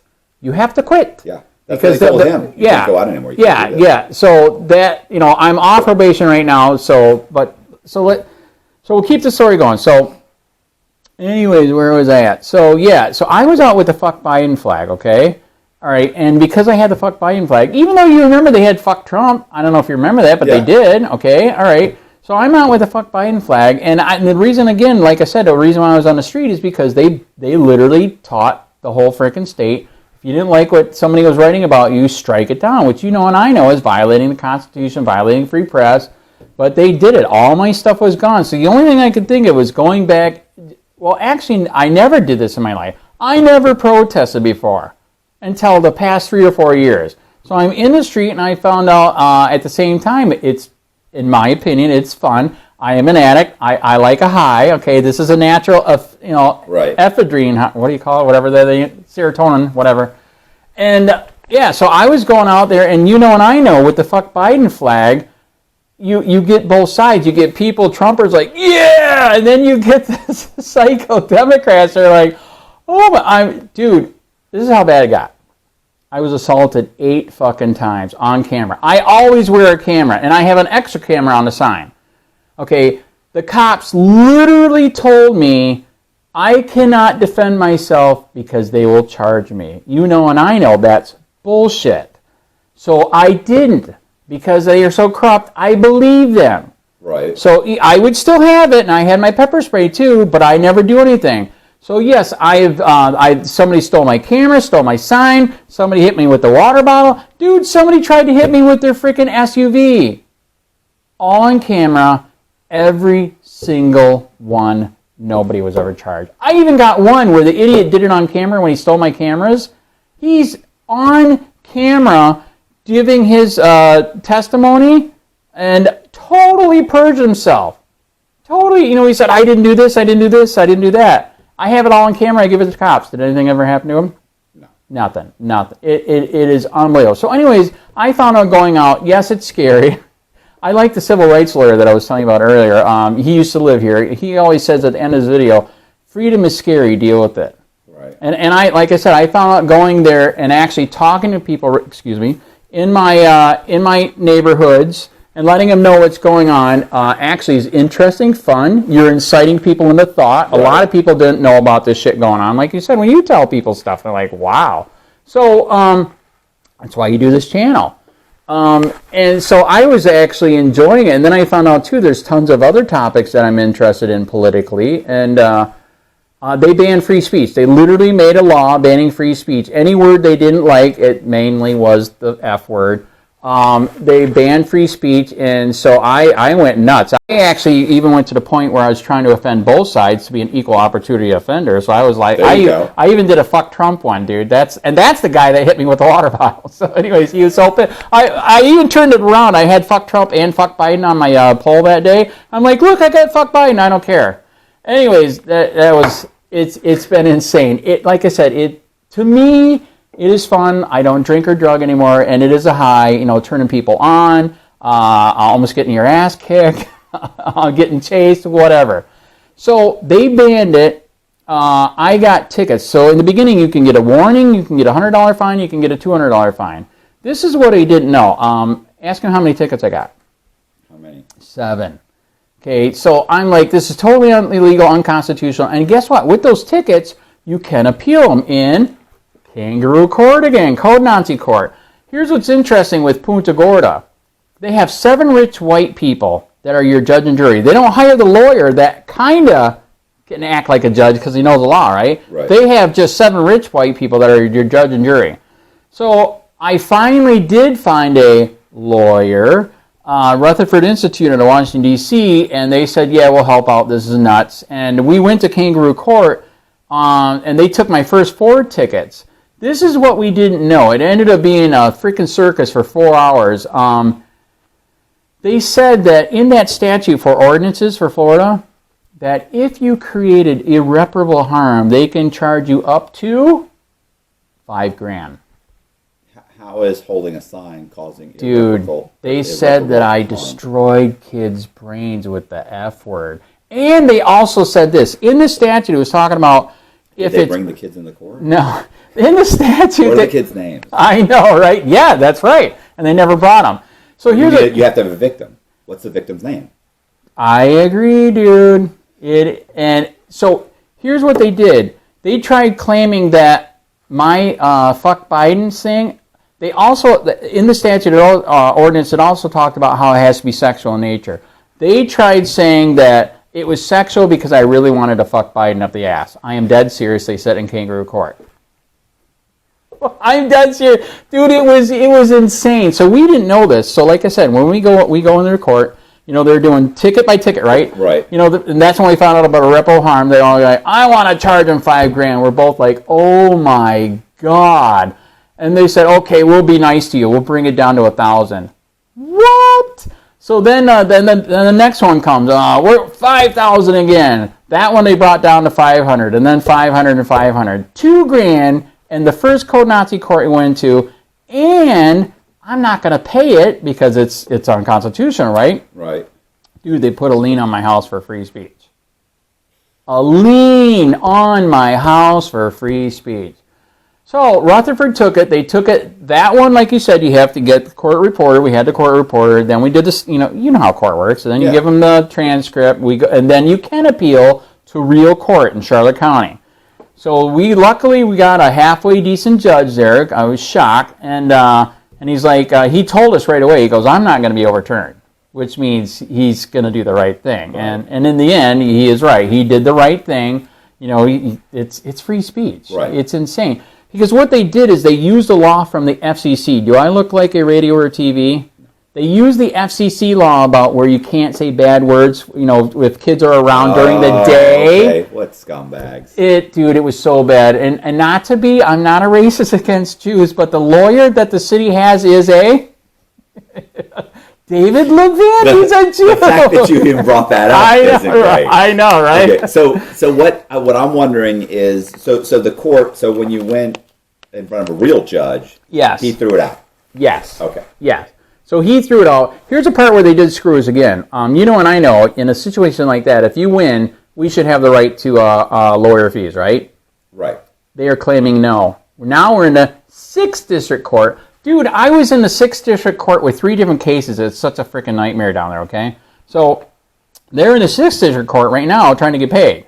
Because and I know, if they start doing this to everybody, there again, and you're poor, you're screwed. So you just lost all this money for nothing. You don't get nothing even though you won. Right. So it was a mess. So here's my opinion. Some of the other tickets that I got, I need to explain. I did... in the world, people do this. They hardly do it in the USA, but I did it. I thought it was the bomb.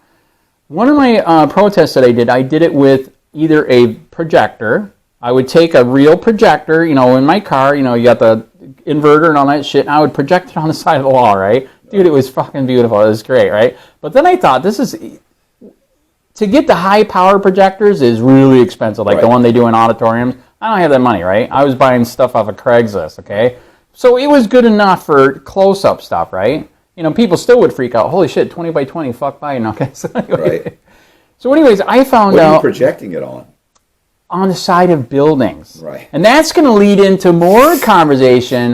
Did you get hit for having an illegal sign? You get That's fined funny that you mentioned that. They tried to say... You have to have a permit to have a sign. They tried to say that it's an animated sign, and they wanted to give me the ticket for that, but they didn't. Here's what's interesting. The building is actually the one... The owner of the building is the one who's actually has the sign.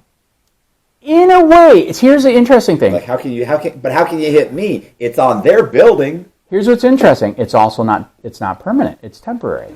Oh, so they can't get you for graffiti? That's correct. So here's what's interesting. That's just like you. Because I was thinking graffiti. That's just like you driving around. Your lights hit the building, right? Okay, what if you were driving around with, during the war, they used to put covers over your lights, right? What if I was driving around, I had to cover over the light that had a cross? I have a neighbor that has a projection of It's a spider that goes up the side Sweet. because it's Halloween. Very good. Spider. Right. Spider. So if they could do that, then they could go fine them for having a spider. If they were allowed to do it for the projection, correct, because it's temporary. Correct. That is correct. Okay. But it's on his own house, so that was a problem. That was an interesting situation. In my situation, these weren't my buildings; they were other people's buildings, as you said. But I've thought of an interesting twist. Here's something else they do around the world that they barely do here, and I did it. And now, by the way, I hate to say it again. Now the Nazis found out about it because there is a Nazi party here in Florida. Anyways, and they're arresting them. And like I told you, a laser. Okay, so you know the disco lasers at the concerts and the parties and all that, right? Right. Okay. Did you know you can get a laser and you can program it to say shit? Okay. Yes, absolutely. All right. So yes, I got one, and China, they lie about everything. It was on eBay. This has got so much power. Bullshit. It hardly had any power at all, right? So I am a Michigan redneck, and I like to mess with stuff. So I found out, wow, okay, fine. If this is not enough power, I'll get a 350 milliwatt laser from that's a green laser, and rig it in. Burn some holes in this concrete. You can burn with that, okay? Not that concrete, but you can burn. If you keep your hand there, you'll burn, okay? So putting that green laser in, oh my God, dude, it was beautiful. So you could be 50 feet to 100 feet, even more, and you could be shining. So I went with the car, parked it over by the Charlotte County Event Center, which is a government building for events. And like I said, it says F. Biden on it. It actually, I wanted to offend everybody, okay? Because I'm fighting this, okay? I'm fighting this. I basically said, fuck the police, fuck the mayor, fuck Biden, fuck Trump. I want to offend. Why you're having so much problem? I know, I can't figure it out either. So, dude, check this out. Where I shined it was right next to 41, so everybody in 41 could see it. Dude, it was like 30 feet by 30 feet on the side of the building. It was beautiful. All right. Then the people walking along the water could see it. It's right next to the river down there. And the people at the bar could see it. So I got all these people making comment. So that is when they finally gave me a ticket. Okay. So even though it wasn't a sign and it was a light, I called it a video store projector or movie, whatever, right? They didn't care. They gave me a ticket, and that's when I found another civil rights lawyer who we took that one to federal court, okay? So that one, we skipped kangaroo court, we went straight to federal court. They were going to do state court, but they're like, that's a waste of time. Let's go straight to federal because it's illegal. Right. Luckily, we did not get the same judge that screwed me before. But what did happen is, you know that, this is sad to say, half the lawyers are scummy. You know that, right? Yeah. Okay, you've been there, done that. Okay, you already know about that. All right. License to steal. Oh, dude, it's so bad. So this one that had my case, he did half good, half bad. I mean, he got it going. He got it in federal court. We were cooking, and then we were going for settlement because they knew they were going to lose, right? Okay. Yeah. So here's the dirty part. They wanted me to sign a settlement where I got nothing. They get all the money. They get 20 grand. I get nothing. You know that's bullshit. Right. Okay. My rights were violated. Even I have the right to say fuck everybody, right? Which I did. Right. It was beautiful. Anyways, so they wanted me to sign it that gave away all my freaking rights to sue Punta Gorda again. It was in forever. Dude. Forever? Dude, can you believe when you hire a lawyer, who's he supposed to work for? Yeah, okay. He's obviously supposed to be representing your rights. He was representing them, dude, not me. Dude, I couldn't You believe didn't sign it. I did not sign it. So I'm freaking out. I'm calling Rutherford. I'm like, please save this case.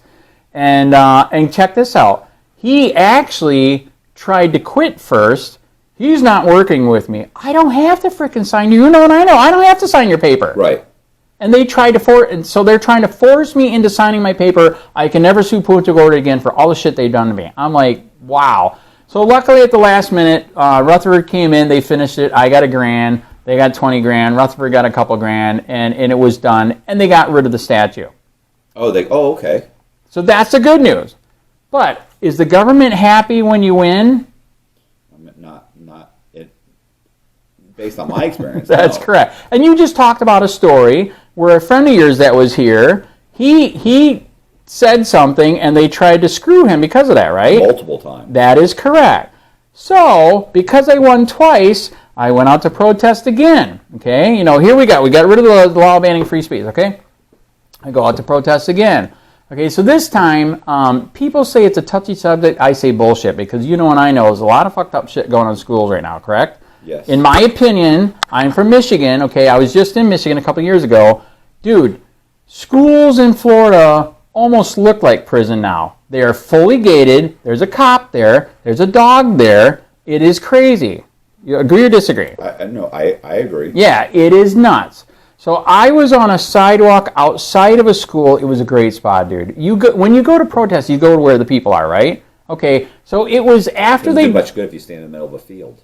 Right, and I literally had people tell me that. I'm like, fuck you. Anyways, so, dude, I had the people coming out of the exit, and the stop sign was right there. So I'm on the sidewalk, stop sign's right here. It's a captive audience. Right. It was beautiful. So the first protest I did there was... Can I mention something? Yes, do it.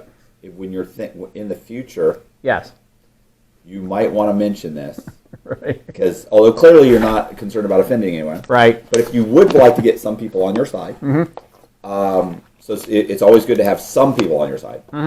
Since I understand that you're going across the correct spectrum of being offensive. Correct. But let's say you wanted to have some people rooting for you. Correct. I would start by saying it was just to remind people, because I think we both know people are not smart. That's correct. Is that by having your sign at the exit of the school means that parents have dropped off their children. Thank you. And are exiting the... That's correct. So they have to see you and your sign, but there are no kids in the car. That's so you're not doing this to show this to children. That's you just want to be able to have a captive audience. That's correct. Just thought I'd point it out there, because I remember when I read your thing, I was thinking, oh man, this is bad. And I asked you, bro, what's up with it? And then you came out, you go, oh, no. No, I wasn't at the entrance. It was the exit. I was the exit. That's correct. Kids are dropped off. Correct. So, okay, sorry. Yeah. So, no, I did think of that ahead of time, and that's why I did the spot that I did.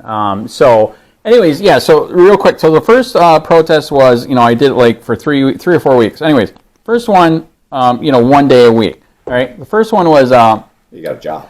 I do. Yeah. But it was during the summer when snowbirds are gone. So, we're half open. So, that's our vacation. So, anyways, the first one I did, schools are like prisons, which is true. Totally true. And like you said, so many people are so brainwashed and sheeple now, they don't even know it or realize it. But it's true, okay? So they didn't like that one. Then the second time, I think I told you about that, and I'm not a Nazi. So to incite people into thought, which is like what you're doing here too, is I did dress up like a brown shirt. I had a brown shirt on. I had shorts. I had the knee-high socks with brown boots. Dude, it was freaking badass. And I had an 8-foot-long pole with the Nazi flag on top and the blue line below it. And the pitch that day was, no, listen to this, cops are acting like Nazis. Okay, They lost their mind, dude.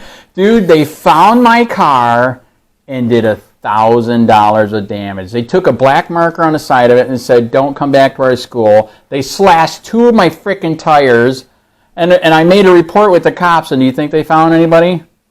No. Well, I'm thinking that you eliminated their incentive.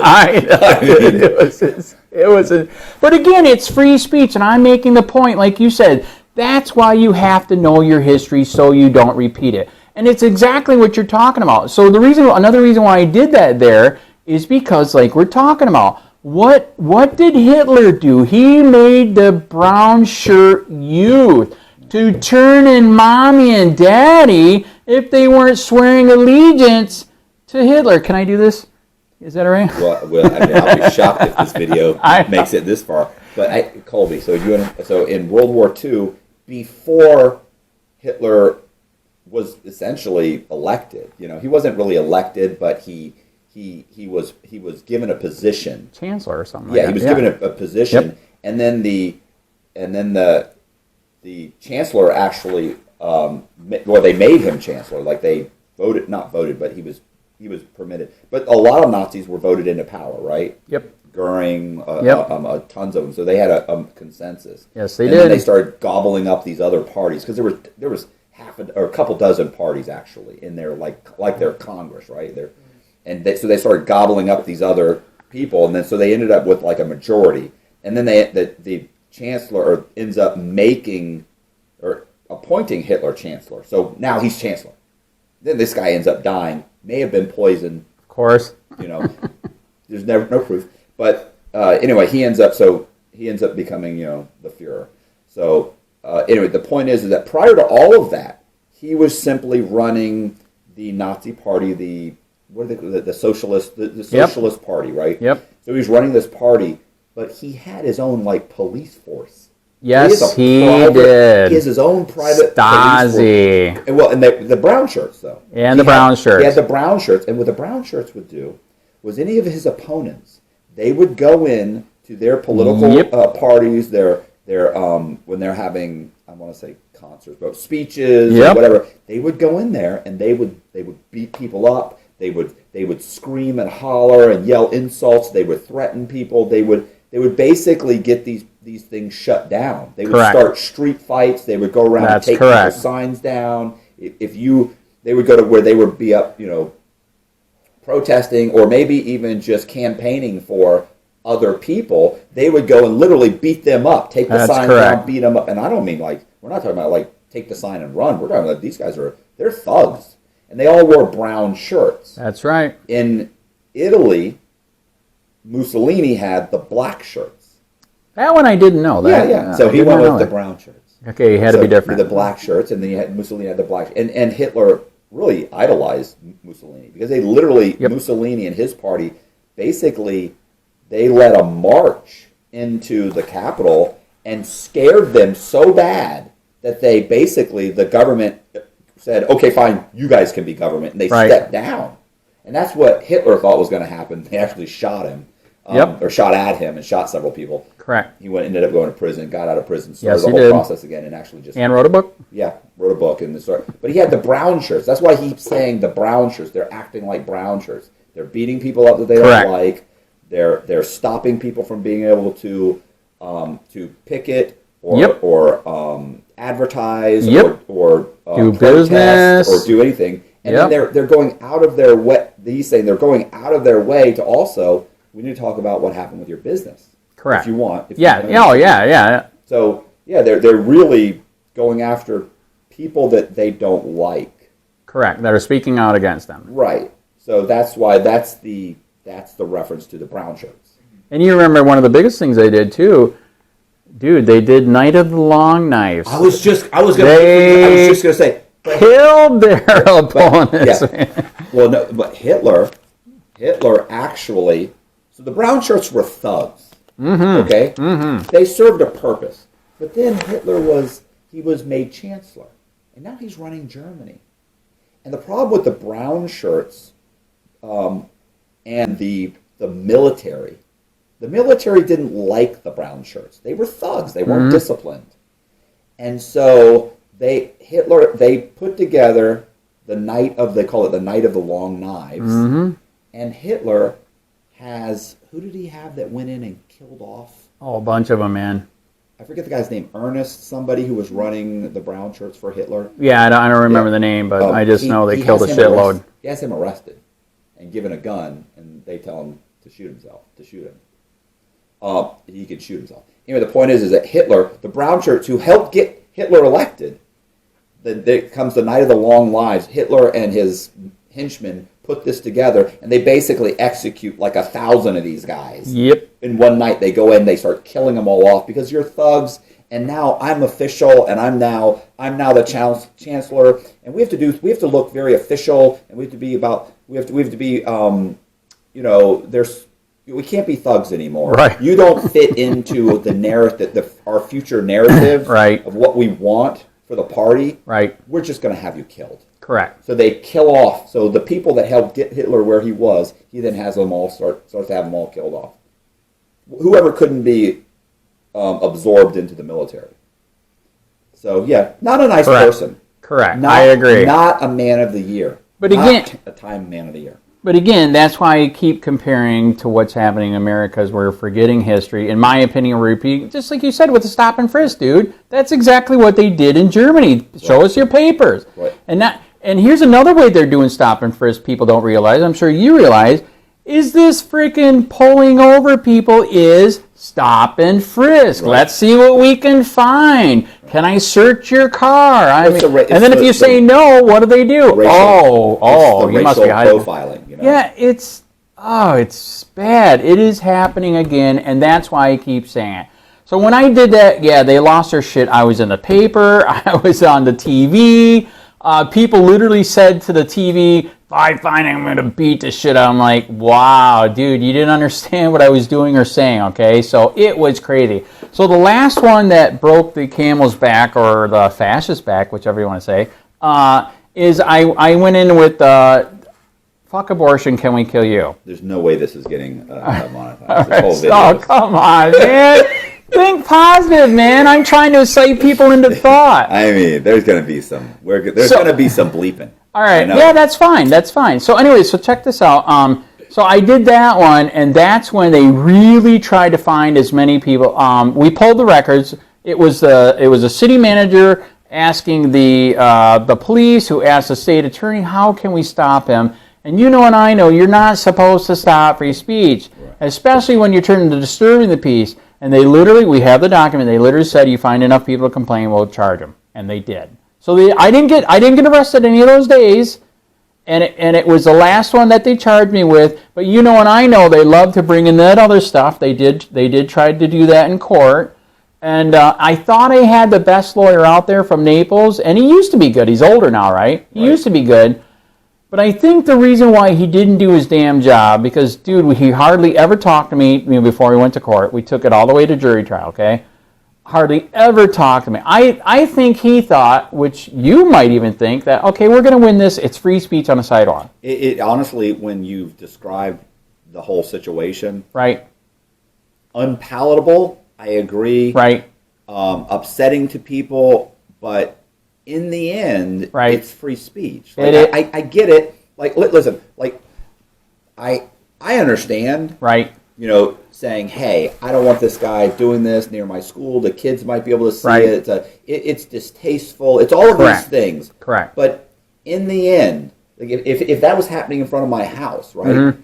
Like, I would think, hey, what are you doing? Right. You're being a jerk. Right. Why are you doing this here? Can't you go somewhere else? Can't right. you? I get it. Correct. But in the end, if someone were to say, hey, man, you want us to just grab him and do this, I'd be like, in the end, I don't have to like free speech. Correct. I don't have to be, I can be offended by what you're saying. That's correct. But that doesn't mean that you don't have the right to say it. And that is correct. What bothers me, well, not what bothers me, but what keeps me from saying, hey, he needs to be stopped is that when I go to say something that you're offended by, right, and listen, people get offended for almost nothing now. I know, it's bad. It is really bad.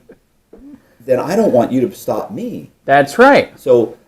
But that's just, the problem is that's not the culture now. The culture now, what they don't realize is to shut it down. Is that it really is turning into, you know, it's a police state. It's Nazi Germany. It is. In the Nazi Germany, in the new Nazi Germany. Yeah. In the from whatever 36 to whatever. Right. It really is that. It is. And people don't realize it at all. They don't, because they don't understand history. They barely teach it. People don't. They're passing kids that know nothing. Correct. It when we've already talked about this, but it is horrific, and nobody wants to be offended. Correct. And nobody wants to allow someone else's opinion. Correct. And they don't seem to have critical thinking anymore, where now everybody seems to think that everything revolves around them. Right.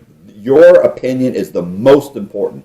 And they can't seem to admit that they're wrong. Like, I meet people all the time that you can lay out exactly why they're wrong with statistics, right, with everything, and they refuse to see it. Right. They won't accept it. Right. It's like, and then you realize, like, you're delusional. That's correct. And it's not a few people. Right. It's the majority now. Right. Like, and so yeah. So although what I would never do what you did. Right. And I would prefer not to be there, but I wouldn't say, "Hey, you need to arrest this guy." Everybody ever notice that with everybody Right. now? They're like, "That guy needs to be in prison." Yes, It's they like, say it. That's correct. think about what you're saying. That's correct. You want me to respect your opinion. You don't want to respect my opinion. Yeah, I'm only not they forcing you to only do they anything. have free speech, not you. Right, exactly. They have free speech, and not only that, they want their free speech. They want it enforced by law. That is correct. Like that's really messed up. Now Really remember what they said in World War II. First they came from them, I said nothing. Then they came for me, and there was nobody to say anything. Yeah. So that's how bad it is. So yes, they charged me. They had all these witnesses. So we go to court. I knew something was wrong, and my friend McLinnis that ran for sheriff up here, he yelled at me when I told him this, because I haven't told a lot of people. I knew something was wrong. We walk up to the courthouse doors. We're literally at the courtroom door. I touched the door. You know what the lawyer said? You sure you don't want to plead guilty for this? You can do a year for this. I'm like, oh my God. It's too late. I'm at the door. McLinnis tells me I should have fired his ass right there and did a continuance. But again, I'm not used to this. I admit when I was a punk kid, I deserved all that shit. I mean, alcohol, drugs, stealing, stupid car stereos. Okay, I deserved it. 6 months in the honor camp, deserved it. Okay, I had no idea what's happening now. Because, like you said, that's why I'm trying to incite thought and history. Okay, so we go into court, and the prosecutor's telling the jury. He was totally unprepared. Again, like I said, by the way, because he thought we were going to get off because it's free speech, right? They figure they'll drop the case probably. Yeah, Like exactly. You know that happens a lot. Yeah. Yeah, they'll push it right to the end. Okay. By the way, especially in state court. yes. So, this is what the prosecutor was telling the jury, and I can't believe he didn't fight on this more. The prosecutor told the jury that last day of the doing the protest with the abortion thing. There was counter-protesters there, okay? So a guy and a lady had a bullhorn, put it on siren, frickin' this far from my frickin' face. We have the video. Yeah, I know. Why are you going to put it in there? So anyway, so check this out. So they were counter-protesting me, which is legal. Right. You know it and I know it. And here's another thing, okay? So they're claiming disturbing the peace, okay? They had a bullhorn hooked, stuck on siren, right? Okay, they were trying to drown me out, okay? Right. All right, we have no sound law. So even the bullhorn was legal. It's during the daytime. It's just like a car stereo. Yeah. It's legal. So they told the jury that because they were disturbing the peace, I incited them to disturb the peace, so therefore I'm guilty of disturbing the peace, and the fucking jury took that and found me guilty. Dead serious. That's what my eyes were like that day too. I said, I'm like, is this real? I had to pinch myself. I could not believe it. And then at sentencing, they're like, right away they're like 15 days in jail and probation. I'm looking at my guy. I'm like, dude, I don't have anything here. I mean, when I was a punk kid, 40 years ago, but there's nothing here. And so he tells the judge that. By the way, the judge is supposedly Judge Bell. That's who crucified me. He's supposed to be a Christian conservative and teaches history. He forgot about the First Amendment. He said, okay, fine, I'll adjudicated. What's that thing where they adjudicated to put it to the side? What the hell is that? What is that? Hold with what? Yeah, they withhold. Yeah, they withheld. Yeah, they withheld. But he still made me pay a fine and probation. Okay. All right. Then, unbeknownst to me, because I'm still in shock. My friends are there. They're in shock. He said something. This is what I heard out of this, because I was in shock. He said, you cannot go there to protest anymore, but you can protest anywhere else. So what did he just admit in that statement? That it was a protest. That is legal, right. But I can't protest there anymore on a sidewalk. You can't limit where you can protest. That's right, and he did. In a public space. So check this out. Unbeknownst to me, because like I said, I was in shock, dude. I was in freaking shock. So I got fines and probation. I'm like, okay, I'm going to be fine. I thought, this, as you know, this is not true anymore, especially in Florida. Probation's not that bad. Because when I was a kid, it wasn't that bad, right? As long as you stayed halfway decent, right?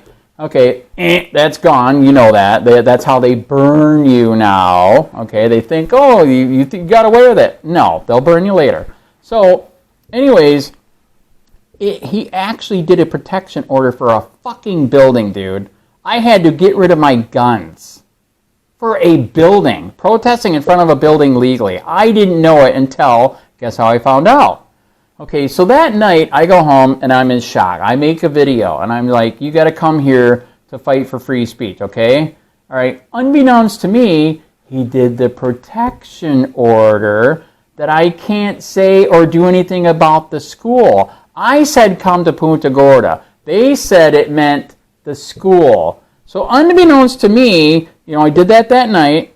Me and the wife were out visiting family, so we come back like 3 or 4 days later. And also with the guns, I didn't know that either, that, Florida's got a list of 15 things if you're on probation that they can screw you on. And one of them is his guns. I'm like, but it says in the paperwork, too, that you can ask your probation officer if you can have guns. And I was assaulted 8 times. I need protection, okay? Right. People hate me for what I do, right? All right. So I asked the probation officer, can I have the guns? I've been assaulted. We need protection. So unbeknownst to me, we go on quick vacation. We come back. I'm at the house. I get the email back. You cannot have your fucking guns. I mean, you should have saw the email, dude. By the way, the email disappeared, too. Isn't that weird? Yeah, he took the email down. I don't know how he freaking retracted an email that he sent to me to Yahoo, but it's gone. So he yells at me, of course you can't have guns. So I'm like, I'm calling my friend, dude, you got to get the guns, okay?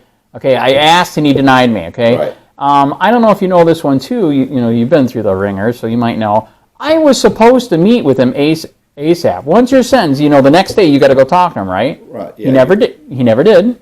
So I didn't have a full explanation of the gravity of what they just fucked me on, right? So I'm sitting in my driveway. Actually, I come home and I pass a cop. I'm like, that's weird. Dude, they fucking fought me for making the video about free speech. And they popped me for the guns as I'm giving them away legally. So when you say pop me, you mean they violated your probation? They came and arrested you? Twice. Correct. Dude, it was so dirty, man. How much did you actually bond out? So here's another violation.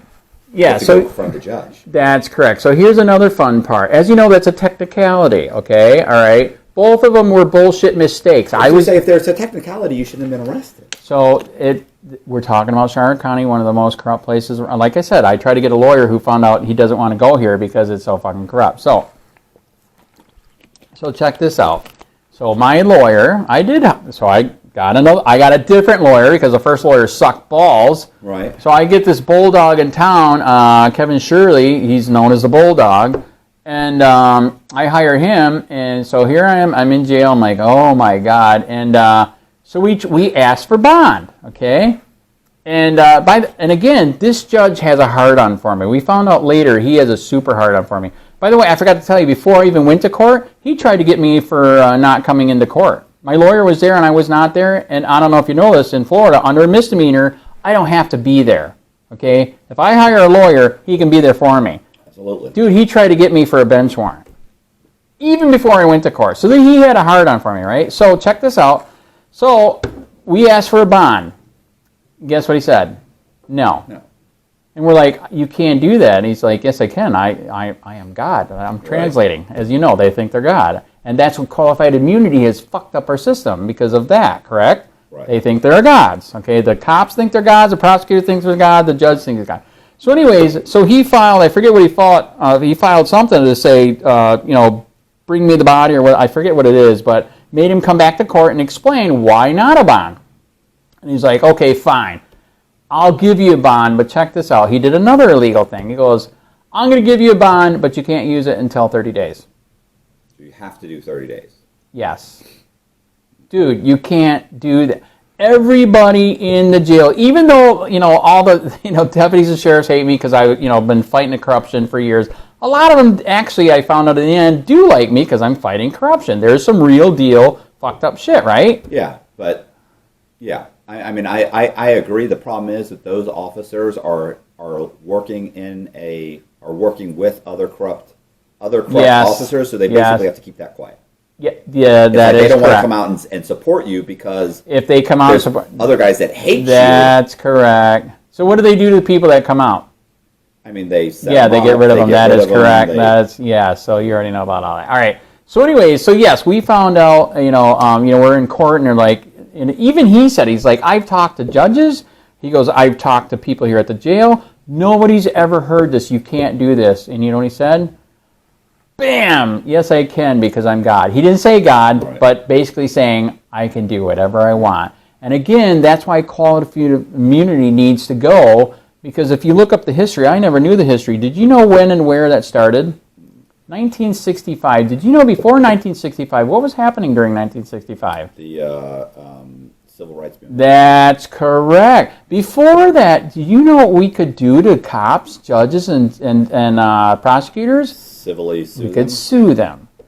And so what do we got to do? We got to protect ourselves, right? Because all these people are going to quit unless we have a protection for ourselves and do whatever we want. And now that, dude, if you look at it, ever since then, that's when our country went down the fascist frickin' Nazi hole. I am dead serious. When you really look at it, that's when. So it was unbelievable. I finally got out after that time, and but then I'm still on probation. Then he's like, you can't do shit, and I didn't do anything. I did online, I did some stuff, but I couldn't go out in the public, doing my protest, and then during it. So here we are. We're almost down to the end, right? They love to do this, right? Wait till the last minute. Oh, you're almost free, and then they like to do what? Find anything they can. So this is what happened. I'm going to back up again a little bit. I was so pissed at what happened with the judge. I did something I could not find a lawyer to do. I sued the judge in federal court. Can you do that? You can, but there's a federal law now that says that then they call it like they'll call it like it's almost like terrorism. They consider it terrorism. They didn't say that, but there's tons of laws that says, yes, you can do it, especially while the case is going. I was still on probation, right? Okay? So, What year was this? This was just this past year. Oh, okay. I was going to say, yeah, because they have a law that, because a lot of sovereign citizens will sue. Yes. And there's a law that these guys will get charged for filing a lawsuit against a judge. That's interesting that you say that. I am not a sovereign, and I do believe in the Constitution, but I do know some sovereigns that did file exactly what you said, and yeah, they burned them. They're gone, dude. You can't they were acting like a freaking judge. Oh my God. That's what I'm saying, that like they act like they're terrorists. It's some kind of it's like paper terrorism or something. They were saying that they were saying that the ones that I know that they put a lien on somebody from the government. And they're like, dude, you can't do that. You're done. And yeah, one of them's already in prison. They're looking for the other guy. He'll never come back to Florida again. And so doing what I do, yes, I meet all kinds of people. And again, here's a quick example. That one lady I just met from Punta Gorda, she's like, they're messing with her for walking her dog. Dude, they're trespassing her for walking her dog. It's stupid. Just because her dog's shit in the swale. It's these rich assholes down there. I mean, it's $1 million houses down there, okay? Just because her dog shit on the lawn, she picked it up. They trespassed her. She's like, you're the only one that I found when I did a Google search that fights corruption here. So anyways, it's crazy. So anyways, I did sue, and of course I did not win, and they put it on hold. And I know. So it was actually proceeding. I was like, holy shit, and I was doing like all the other pro se guys do. I'm just grabbing, everybody else's lawsuits and taking pieces of theirs and putting into mine. Right. I put everything in there, all the shit that he did, because we also found out later, dude, this was total collusion conspiracy. It was the government working together, the prosecutor, all together. And here's another one that we couldn't believe it when we heard this one. I was also doing stories on the election. I would go to the election booths after they got done voting, and you have the right to video record them shutting down the machines, so they're doing it right? They're not cheating, right? Okay, I was doing that, and oh my God, dude, I got assaulted for doing that. They would lock the doors on me. The cops were called, all this shit. We found out that the guy that runs the supervisor elections there was the best friend with the judge. And when they were training people for the new elections, somebody stood up and they said, what are we going to do about Andy? And they're like, don't worry, me and the judge took care of him. Oh. Dead serious, dude. There's witnesses to that. So I put all of that in the federal lawsuit, and unbeknownst to me, because I never did this before, is I did not know that. Do you know who they make as a lawyer? No. State Attorney General appoints one of their own. I didn't fucking know that. So I'm up against one of the State Attorney General's lawyers. It was nuts. I couldn't believe it. I'm like, holy shit. But I did it anyways. I filed, and here's what they did. They put the fucker on stay. Okay. They filed a motion to dismiss, but then they put it on stay forever. Right. Because I need to get discovery. Right. I can prove all of this. And that's when they put it on stay. They did it for months, and guess what they finally just did 3 to 4 weeks ago? Dismissed it? It's gone. Dude, but here's the good news. This is changing. There's Institute for Justice, ILJ, and a lawyer that I was just telling you about, the civil rights lawyer. You got to look him up, dude. He's fucking beautiful. All right, they're suing judges. Right. Dude, this is bullshit. When they do shit off the bench, I just told you, he worked with the frickin' supervisor elections to fuck me and who knows how many other people. When they're doing shit off the bench, even if they're on the bench, did they not swear an oath to the Constitution? Right. And if they violate it, should you not put them on a cross like they did Jesus? Okay, I'm sorry, I didn't say that. Anyway, see, I just ruined it again. Right. Anyways, oh, by the way, he would not recuse himself either. No, they never will. It took him forever. He finally did. Oh, okay. So, but this is the reason why he did.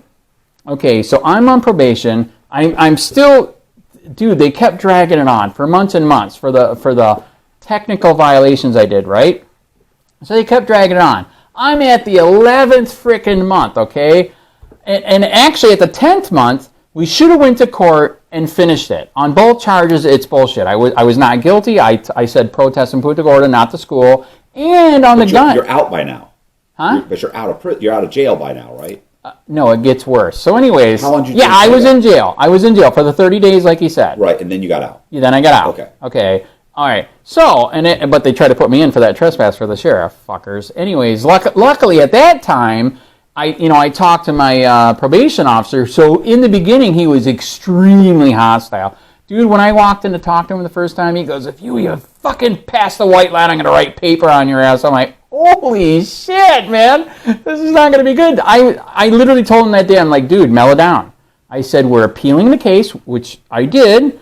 And we're going to have a civil rights lawyer on that. And isn't that weird? After that, he mellowed down. He knew that he looked into it, and he's like, yeah, this is fucked up. And he was decent, all right? On the trespass, he's like, just don't get arrested. I know that the trespass is bullshit for the sheriff, and I couldn't believe it. But I knew something was wrong because they kept dragging the case on, right? We're at the 10th month. It should have been done. And probation should have been done. As you know, you can get rid of it halfway through. Okay, Right. Didn't happen. I gotta be a squirrel and circle back for a second. Yeah. I did appeal. Okay, and what happened is we did go to the 6th District Court, and this guy is really good. 70 to 75 years old. He's been a civil rights activist lawyer in Fort Myers forever, and guess what the appeals court said? They denied it. They said, fuck you, it stands. Right. This is what's worse. They wouldn't even give us in writing why. So he appealed again and said, give us in writing why, Right. so we can Appeal. Right. Because what am I going to appeal if you just say it stands? Well, then what am I appealing? Then guess what they did again? what? No. Denied again, dude. That's when he said, stop, give up. The court system's fucked. He said, I've been seeing it coming, and now it's happened. And you know what's crazy? He knew before I went to court, when he saw that I was arrested in the beginning, he called me. I knew him from years ago on trying to get him for another case. He called me. He's like, dude, call me when you lose. I'm like, that's negative. He goes, I literally said that. He's like, call me when you're done. And I'm like, holy shit, he was right. I got railroaded. He knew it because he knew who the prosecutor was. This prosecutor's fucking evil. It's a Canadian with long hair who's a Nazi. Isn't that weird? He keeps saying Nazi. Anyways, so I call him, and he tried, and he lost. And, dude, that's when he said, just quit. So what we're doing right now is we're trying to get, we're trying to wait for the judge to retire. Rumor is he's supposed to retire. and we're going to try to go for ineffective counsel because the fucking lawyer I had in the beginning sucked balls. Because again, he thought they were going to throw it out. It's free speech on the sidewalk. So he... Is this a criminal case? This is criminal. Yeah, that was a criminal case. So, I mean, you have... So you're talking about filing a 2255, right? I don't know the number on it. But, you only have like 1 year. 2. Oh, you have 2. So here's what's interesting, too, with the civil rights case. I was going to say, for criminal, you typically have for 1 year. criminal to do for a criminal case where you want to get rid of, have a new case because your lawyers sucked. Yes. Okay, ineffective counsel, 2 years. So we're waiting to see if the judge is really going to retire. This is what's interesting. It must be civil. It must be something's wrong because it's 1 year in criminal. But so something there. Maybe if it's a misdemeanor or a felony, there's a difference. I don't know. Oh, I mean, if it's a felony, it's. He's been doing it. He's been doing it for 70 years. I believe what he said, and I've had other people say it too. It is 2 years. Okay. Well. So on the civil rights side of it, and I know a lot of lawyers won't take the civil rights case until you win. Which actually nowadays that's changing because they know the system is so damn corrupt. Right. Okay, so we're still going to wait to see if we can get ineffective counsel. We're waiting to see if that first judge will. This is what's weird. I don't understand with my lawyer. If he recused himself and we want to go for ineffective counsel, shouldn't we be asking the new judge they put on the case? Yeah. You agree? Yeah. Yeah, so I don't know. I'm doing what he said. I'm waiting to see, hope to God, because the guy's old. Everybody's retiring there. There's a bunch of old farts there. So we're going to wait for that. If that doesn't happen, like at least by the end of the year, then I'm going to say, fuck it, pull the trigger. Let's try. We got to try. Right. You know and I know in a civil rights case, you have to exhaust everything before you can bring it. And getting crucified in the 6th district, like I said, dude, that and I know that's disgusting. You can't even, you pussies, can I say pussy? Won't even give us a frickin' review why you threw it out. Right. Oh, come on. Well, they're trying to shut you down. Yeah. Thank you. So here's where it gets interesting. So all this shit happened. We're getting near the end. We're finally getting near the end. So this is how they fucked me again. You know and I know, just like they did to your friend, they just keep looking for more shit, right? Okay. I was doing a story on losing the case for the right to film, okay? All right. And I got a call, and at the time, I thought he was my best friend, Jeff Gray, on your oath, who's done tons of lawsuits. He makes a shitload of money off of his YouTube channel. I thought we were best friends. I come to find out later that was fake. So he turned me in. They're claiming a phone call. My fucking phone call. They're claiming I recorded my phone call with somebody, and he fucking turned me in. An auditor turning in an auditor. I fight civil rights. He fights civil rights, and he fucking turned me in. What was the phone call? What? I don't understand. I can't get into the details because Okay. the case is ongoing. Okay?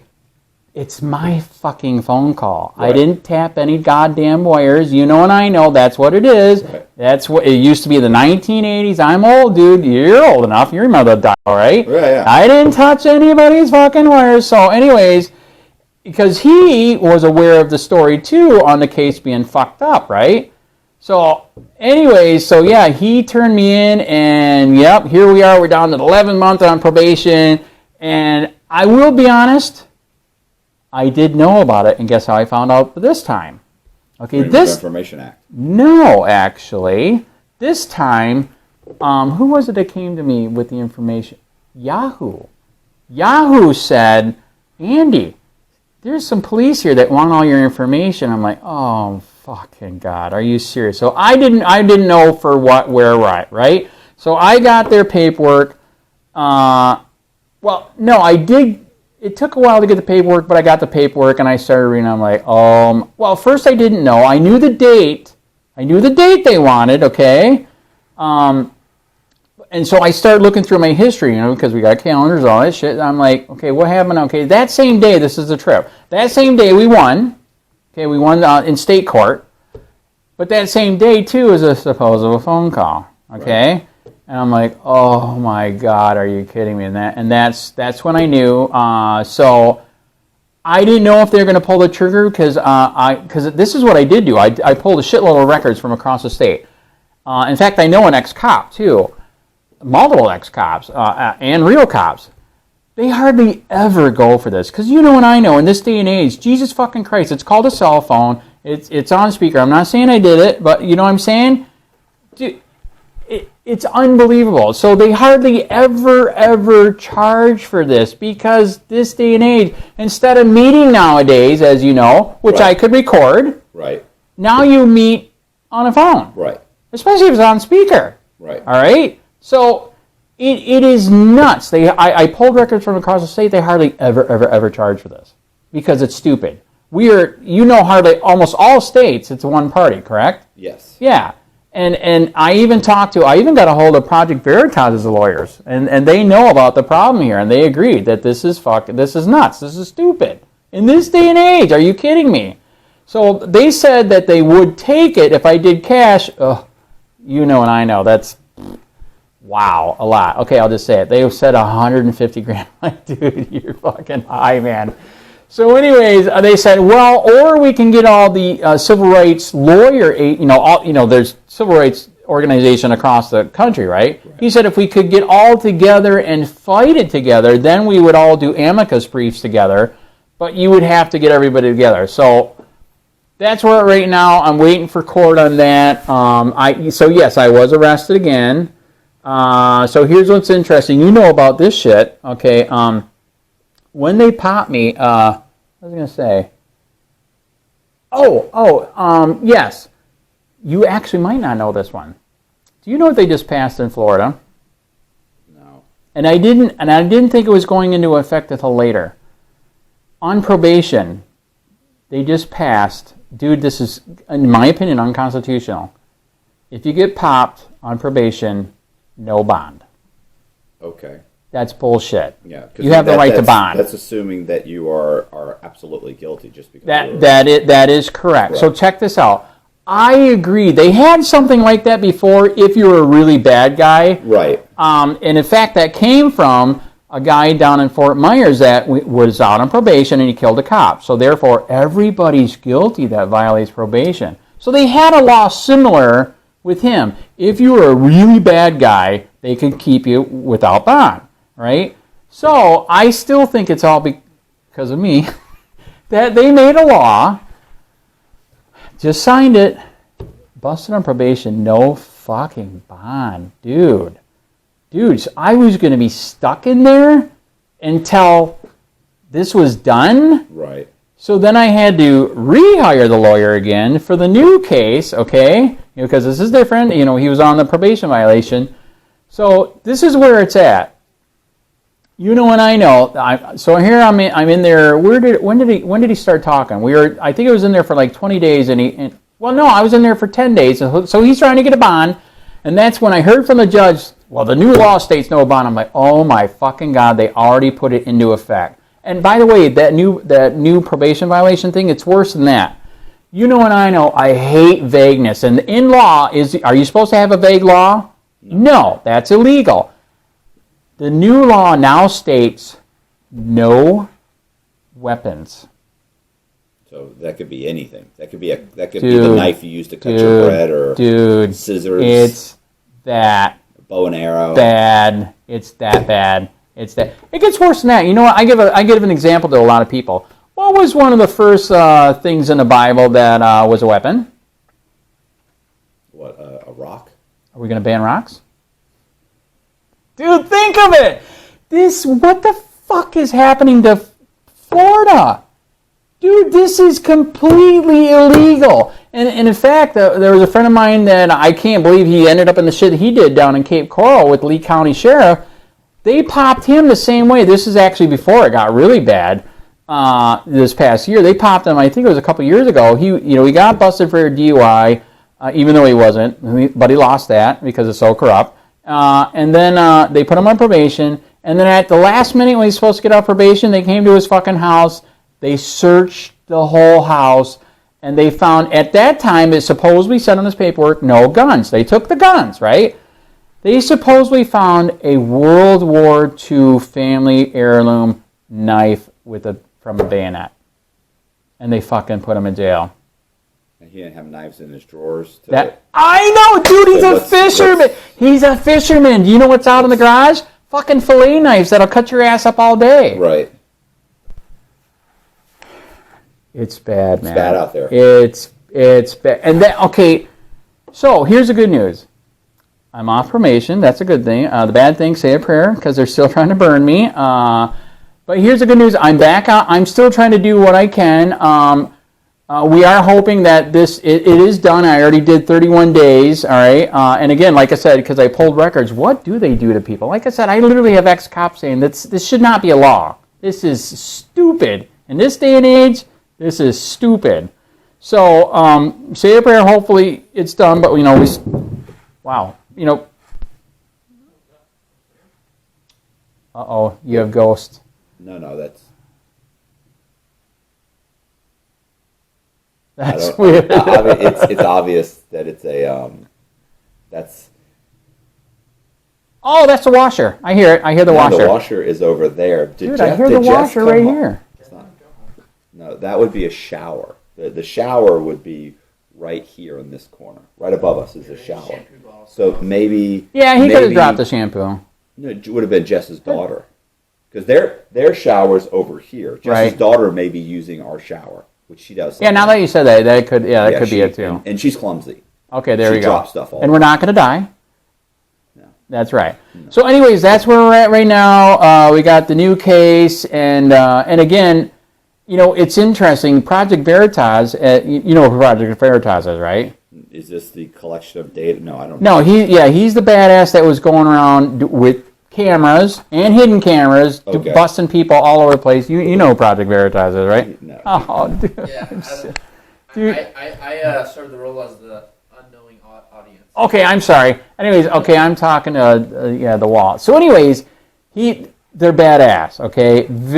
And so they had, and sadly they're breaking up, but they had a bunch of lawyers because he was all over the United States doing stories. I mean, he was an independent journalist, right? Okay, but he got so big, he had multiple people, lawyers, all that. So across the state and the nation, they are fighting this shit.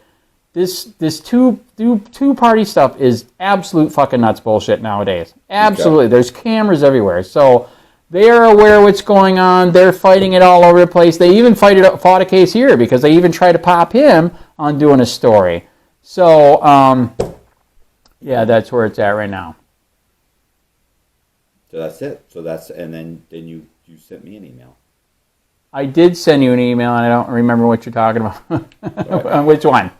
No, I'm saying, so that's where you are right now in your case. Yes. And then at that point, you sent me an email and said, we need to have a conversation. Yeah, that is correct. Yes, I saw somebody else here. That brings us up to... That is correct, yeah. So I wanted to tell my story so people knew how crazy it is.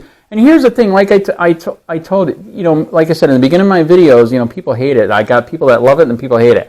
Policing the police every single day because, dude, you know and I know, we both admitted there's so many people that are goddamn sheep now. It's disgusting, and that's why we are in the situation that we are in right now. We all must fight. Okay, maybe everybody can't. If you can't, maybe, help somebody out. Do a donation, whatever. I don't care.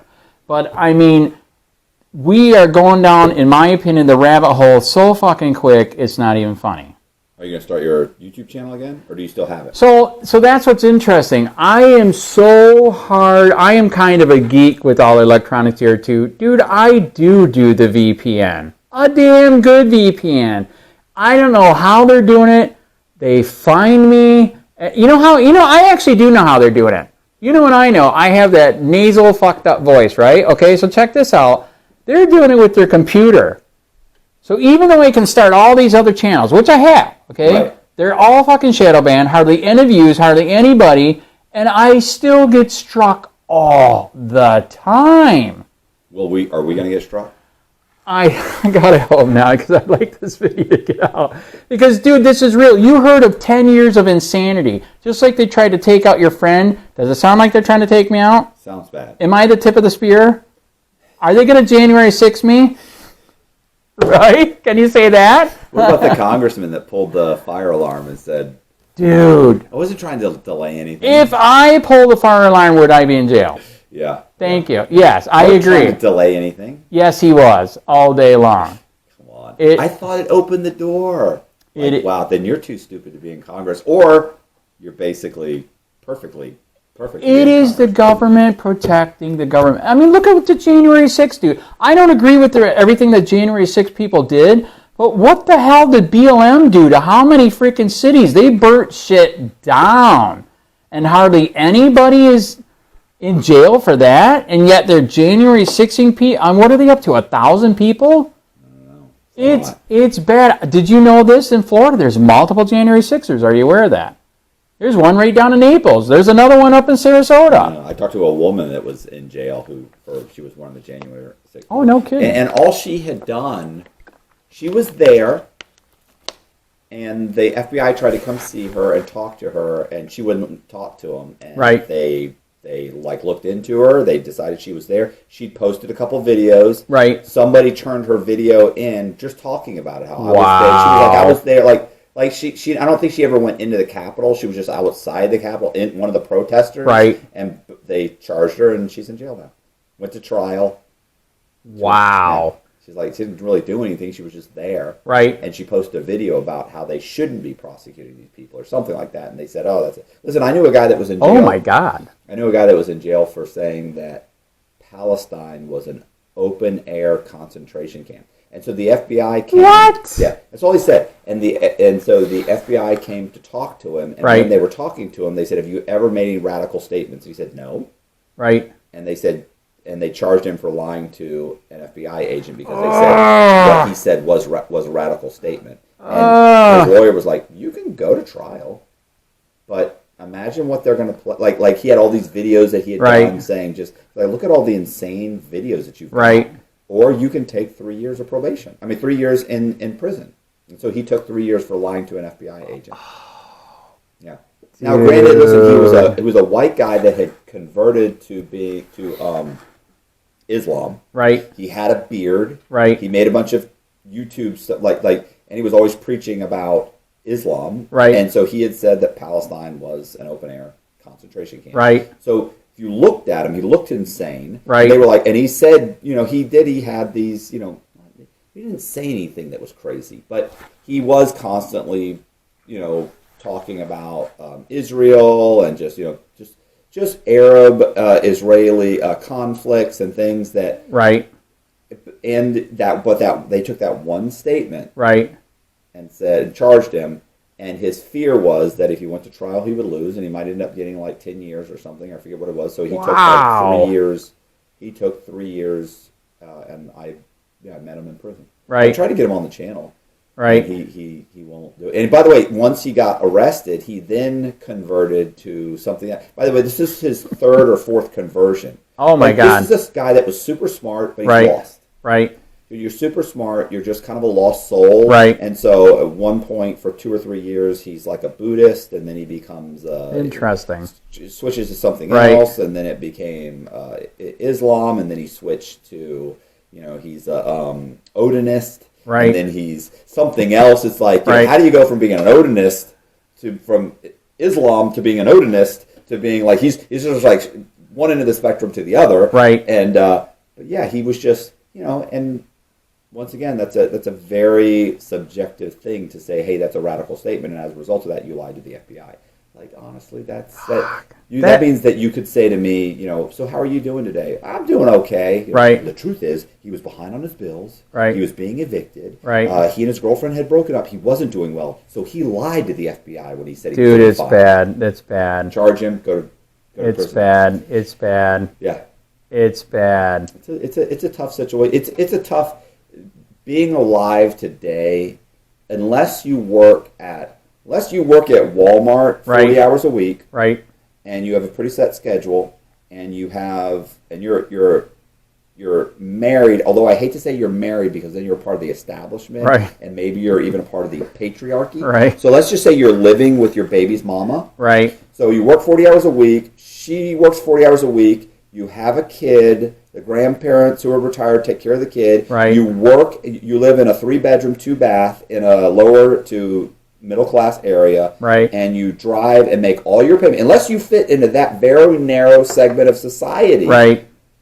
You have a hard time in today's day and age kind of navigating just social media and just being a human being. If you fall outside of those parameters, Right. you run the risk of upsetting someone and becoming an issue for the establishment and getting in trouble.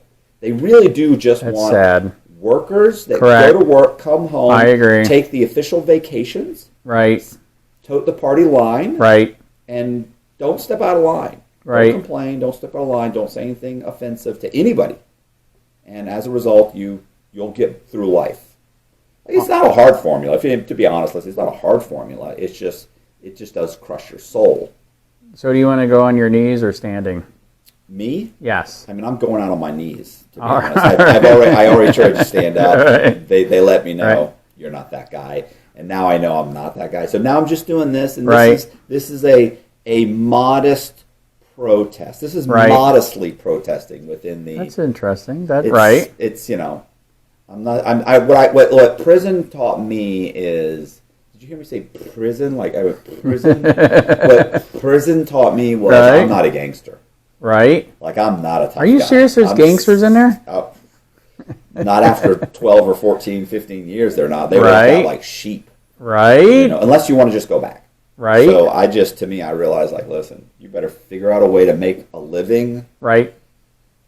Just being who you are, and just being able to talk I got lucky in this platform, which Right. didn't exist prior to prison. Right. This platform now allows me to basically just interview people that I think are interesting, Right. and have interesting stories, and put it on YouTube. And luckily, it's been doing well. I have pushed the edge of the envelope a few times recently. I would say this is one of those times where I have someone on that YouTube might be going like, you were doing so well. And I know. I'm hoping that this doesn't do that too much. Although I've never seen Colby rub his head this much. Right. This entire I'm going to have to delete half of this. This entire interview, Colby has had his hand on his forehead. Oh, he's done this. man. Did you show him any of the protest? No, but we'll show, we can show the protest. Yeah, dude. We have to look at it because I don't know. Yeah. I already sent you one of them, right? No, I know, but I mean put it on the back of. Oh, all right. So a lot of times we'll put somebody's video. Right. But just like I talked about the kid that got punched by the warden. Yes. Okay. Unbelievable. So every video out there where they've shown that, it's gotten now. What they've typically done is just showed the video. Right. I actually have an interview with the kid. I think that it's great. Got punched. Yes. That video, if you look at our analytics, the line does this. Straight up to like 5,000. Right? We're talking about like the same day, 5,000. And then suddenly it almost flatlines. And in the last week it's gotten like 800 views. That's weird. Because it was like 2 out of 10. It was like the top out of the last 10 videos, it was like number 2 out of the top 10. And then it went, whoop, and then it went, boo. So something happened, where, and we did talk. Are you getting trolled? I don't think so. I mean, no. Listen, 95% of everybody that makes a comment on that video has been that warden should be fired. That warden should be thrown in jail. That guy should be. He shouldn't be in imagine what he's doing to the inmates that are in prison or under his care. Like they were just butchering him.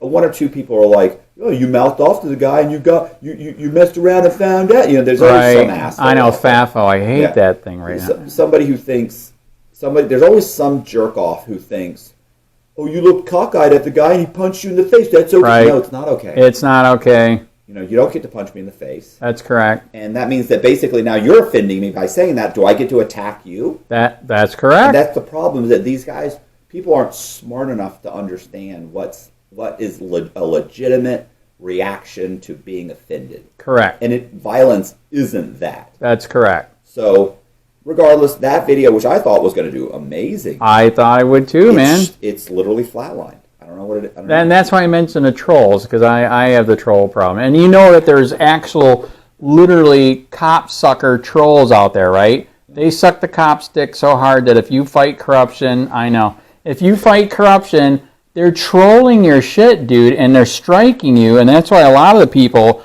are getting demonetized on a video or taken down, because there's literally people that suck the cop's penis. And they're striking. If you guys get bored, look it up. Frauditors. They literally call their channel Frauditors. That they fight frauditors. They claim that auditors fighting for free speech and the right to free speech and free press is fraud. Yes. What the man? You know, it's funny. Like all the cops that the cops that I've had on that I've talked to about this, they're like, right. Yeah, they don't bother me. They're like, they don't bother me unless like they're like super rude. Right. Some of them like get in your face. They're rude. And Correct. Like, okay, I'm still a person. Correct. Like there is a good chance like I am going to be offended because you started calling me names and got in my right. face and started screaming and yelling at me. It was like, what are you doing, man? Right. So, but yeah, I do. I assume it's so funny as I watch those videos. I don't know. They keep coming up on my channel. And once you start, yeah, those come like, up. Well, why do they yeah. keep coming up? They keep coming up because you keep watching them. Stop it. So right. Stop watching these things. Right. But I do every once in a while. I typically watch them until the guy is till the First Amendment auditor is obnoxious, and then I usually click it. Right. I'm I was on your side. Right. Until you became belligerent to the police officer. Right. Like don't be belligerent. Like just say, hey, I'm sorry, officer. I don't have to give you my ID. Right. Like you pulled me over for no reason. You can't tell me what I did. You can't tell me anything. Or I was sitting on the side of the road eating my sandwich in a public area. Correct. And you pulled up and said you want to see my ID and search my car. That's Why? correct. Correct. I'm investigating what? Exactly. So that sort of thing. So that bothers me. It's once again, it's the let me see your papers. So I will admit that I have gone off on some cops, but here's an example. I forgot to mention this in the discussion. So in a year and a half period, I think I told you this. How many tickets did I get? I don't know. 22. Speeding ticket or traffic tickets? Trespassing and tickets for free speech. 22 freaking tickets. That's how out of control it is there. So is there a certain point where you agree that you might want to be a little bit pissed off at a cop knowingly harassing you? You know what I mean? I hear you. Yeah, I mean, at which point, I give an example a lot of times too. You remember our Founding Fathers, right? Yeah. Okay, do you know who turned them on to freedom? No. The pastors. Do you know what the British police did to a pastor when they would see him? They shot his ass dead because they're waking up the people. The pastors are saying, God said you have the right to be free. And that's who woke up the Founding Fathers. And by the way, do you know where the 3%er came from? It was only 3% of America that took our freedom from the Brits. Only 3%. Most of the people were against it because they like being sheep. It was stupid. Even back then they were sheep, okay? Right. And there's another fun fact I like to tell people they don't realize. Okay, do you realize who, I'm not saying I condone this. Now, who were the Founding Fathers killing? Soldiers, obviously. The Red Coat British police that were violating your Fourth Amendment, entering your house, writing a writ on your door. They were trying to take your gun, and they're trying to tax you. Now, here's a question. Have we far surpassed that in America now? Yeah. Yes. Yes. You ever heard of a book called 3 Felonies a Day? Yes. Yeah, there. Dude, that's proof right there. Dershowitz hit the frickin' head on the nail. Everything's illegal. Yeah, I was going to say, my mother, you know the pill cases? Yes. So you take your medication out. So let's say, you have to take medication every day. Let's say you have 3 or 4 different pills, right? Right. And maybe you take ibuprofen too every day because you're 60-something years old. My mother would take those pills and put them in. Monday would have these 4 and this one and these. And so she'd have like 6 pills in Monday and Tuesday. And she'd break them up. That way, you know when you've taken your pills. Because it's a common problem for elderly people. They'll take their pills and then 2 hours later forget. they're like, that's correct. I take my pills. And they take them twice, they get sick, whatever. Right. So you put them in the days of the week. So you pop it open, you take the pills. Right. Now I know. Obviously, I took them. It's gone. Right. So that's by every single time she opened a pill and put it into another container, she committed a felony. Every one of those is a felony. That right there, if she's taking 4 pills a day, that's 4 felonies a day. She's by taking it out of the official prescription. Wow. If you said, oh no, well, I always take them out and put them in Right. this other pill box Right. that's not labeled, guess what? You just committed a felony. So people every single day don't realize that Right. there are so many laws. Yes. They want to charge you with something. They'll charge Yeah, you. yes, they can. Yes, absolutely. Either walking, bicycling, shopping, in your car. I agree. It is out of control. And again, that's why I do what I do. Like I said, when they banned me when I was on probation from going on the street, I still tried to do what I did online. Still pulling records. But again, when I finally got back out after probation was done, I mean, I literally had people said, not everybody, because I have a lot of haters, they said, thank you for coming back. Because nobody else was there. There was one guy that tried for a while, and guess what they did to him too? They hemmed him up, dude. He was out there for a while, and it only took a couple months. And in fact, he was even pushing it. He was also doing, and this relates to your solo yakker thing, he was also doing open carry fishing. Oh, some of the videos that he got, yeah. oh, dude, it was bad. And I know, it's your freaking right. And that, like you said, if you're speaking out against them and you have a book called 3 Felonies a Day, you're kind of fucked. But at the same time, if you don't say anything, it's only going to get worse. You know what I'm saying? And I know, slowly but surely, more and more cops are getting charged, right? Right. Yeah. Slowly. So here's the thing. When I always tell people, it's like, you're living in a police state. Yeah. And people, oh, no, not really, because if you get a knock at your door and you open it and there's 2 sheriff's deputies standing there, is your first thought, hey, do you guys want something to drink? Oh, my gosh, hey, the police, what are you here for? Right. Or do you think, do you get a heat that shoots through Literally. your chest and think, oh, my God, Literally. right now? Like, I'm scared. Literally. I should not be afraid That- to see officers. If I open the door and there's 2 FBI agents going, boom, Agent Johnson, FBI, are you Mr. Cox? Right away, I'm gonna think, oh my God. What did I do now? Which video was it? The video with Andy. Oh my God. Exactly what's gonna be. He said the N-word, but yeah, you got some stuff coming. Yeah, and I'm not a gangster, bro. Like, I'm gonna be like, bro, yeah, that was him. I got his address. Right. I got Andy's phone number. Right. I mean, I'll get him on the phone right now. What do you want me to say? Right. So, yeah, that's it. You were living in a police state. And that's why I'm just trying to do what I can do to expose, let people know. Like I said, I literally have victims contact me because they didn't know who else to contact. Right. Lawyers won't even talk to them.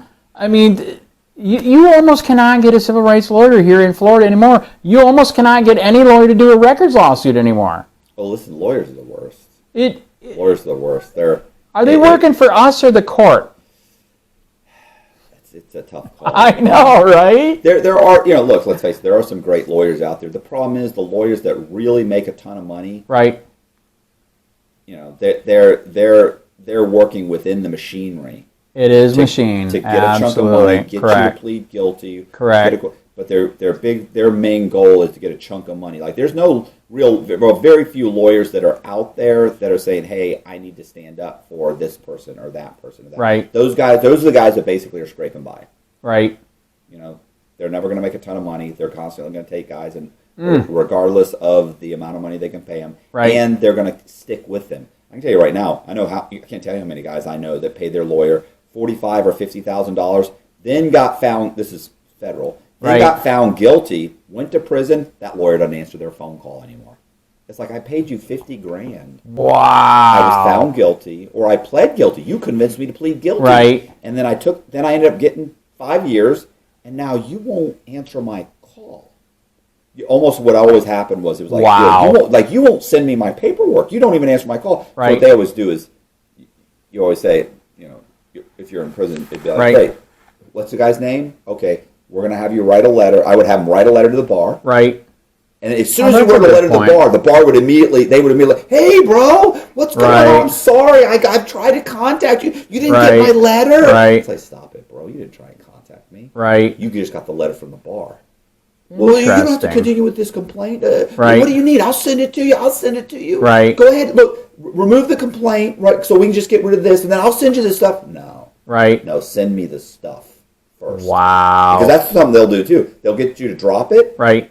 And then they'll stop answering your call. Like, they know how to work the system. Sad. It's I'll tell you another one. I've said this before. This is comical. It's that state lawyers, guys will have a state lawyer. Like I say that a drug dealer, he sold some drugs. He got pinched. Right. He got probation, 3 years probation. Right. And then, whatever. And then maybe he gets caught again. He does something else. He goes to the lawyer, whatever, got a traffic ticket, whatever. And then one day he ends up getting indicted, and there's like 12 people on the indictment. And it's like let's say there was a task force. Task force are typically run and operated along with federal law enforcement. So it's typically local counties. Right. But the guy that's kind of putting it together is typically like the DEA, FBI. They work with them. Okay. So there's 12 people arrested. Right. And the lawyer can look at what's happened. Right. And go, oh, this is going federal.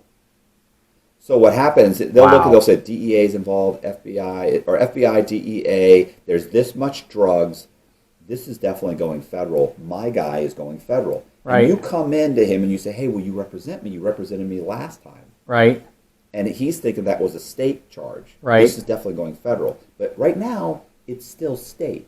You're just the guy that got arrested. You don't realize it's going federal. Wow. So what he says is, okay, listen, I can represent you on this as long as it stays state. Who arrested you?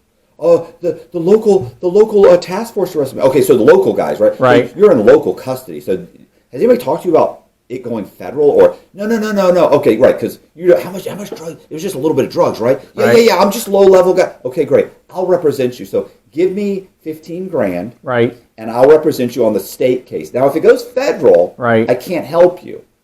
But I can represent you. But obviously, you're not a big-time drug dealer. No. So it's going to stay state. Right. Yeah. Okay, give me $15,000 and I'll represent you.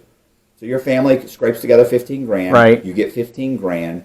And then he didn't really do anything. You don't really understand why he hasn't done anything. He comes to see you once. Right. Doesn't really talk. Doesn't see do anything. Says he's ordering documents. But really, he's holding it off, and he's just waiting for it to go federal. And sure enough, a month later, boom, the feds come in and take the indictment. And then he goes, listen, man, bad news. Oh, my I heard God. it went federal. You're going to have to get either you can get a federal criminal defense attorney, or you can get the public defender, the federal public defender's office will represent you. And then he says to you, well, wait a second, I gave you $15,000. I need my $15,000 back. Right. And he says, oh no, man, you don't get that was my fee for the state, and I complete the state. Remember when I said if it goes federal, I can't help you. Right. Well, yeah, but you didn't spend 15. Yeah, you weren't paying me hourly, bro. Oh, that was my fee for representing you. And I did for the last 6 weeks. I represented you. I've been doing stuff behind the scenes. You don't know. Most of that money's gone. Right. But don't worry. You're going to get a federal public defender. They're very good. They always tell you they're very good. They're very good, and he'll represent you, and that's it. And so he walks away with $15,000. And I know state attorneys that have done that. I was in prison with a guy he was an attorney. Right. His dad was an attorney, and his brother was an attorney. And I remember he told me that being a criminal state attorney is a license to steal. Oof. He said because literally, he said especially for drug dealers that are moving up the chain, right, is because at some point you get to clip them for $10 or $15 or $20,000, take their money, and just wait for it to go federal.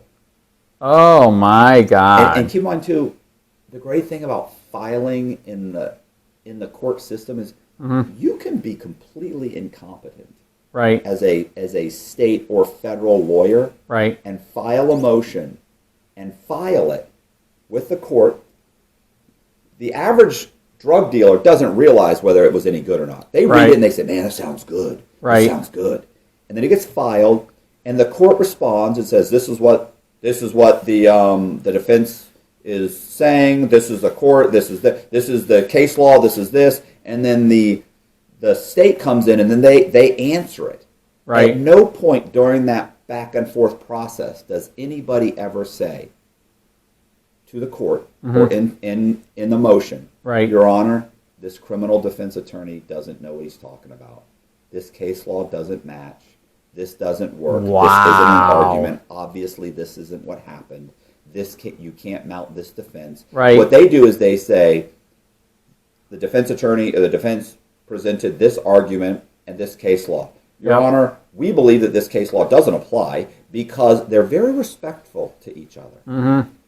So the defendant who paid 15 or 20 or 30 grand for you to never realizes you don't know what you're doing.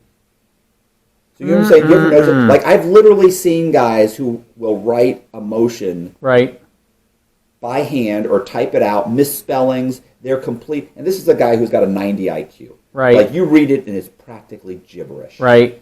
When the U.S. Attorney's Office responds, you would think they were responding to Roy Black.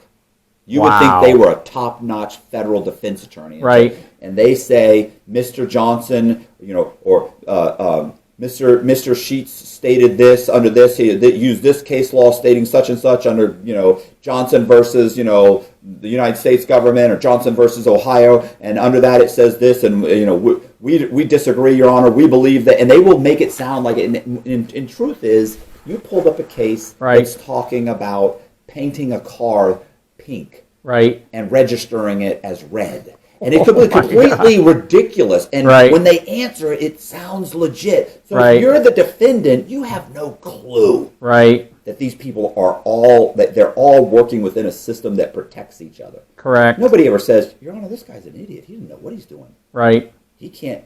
He shouldn't be a defense attorney.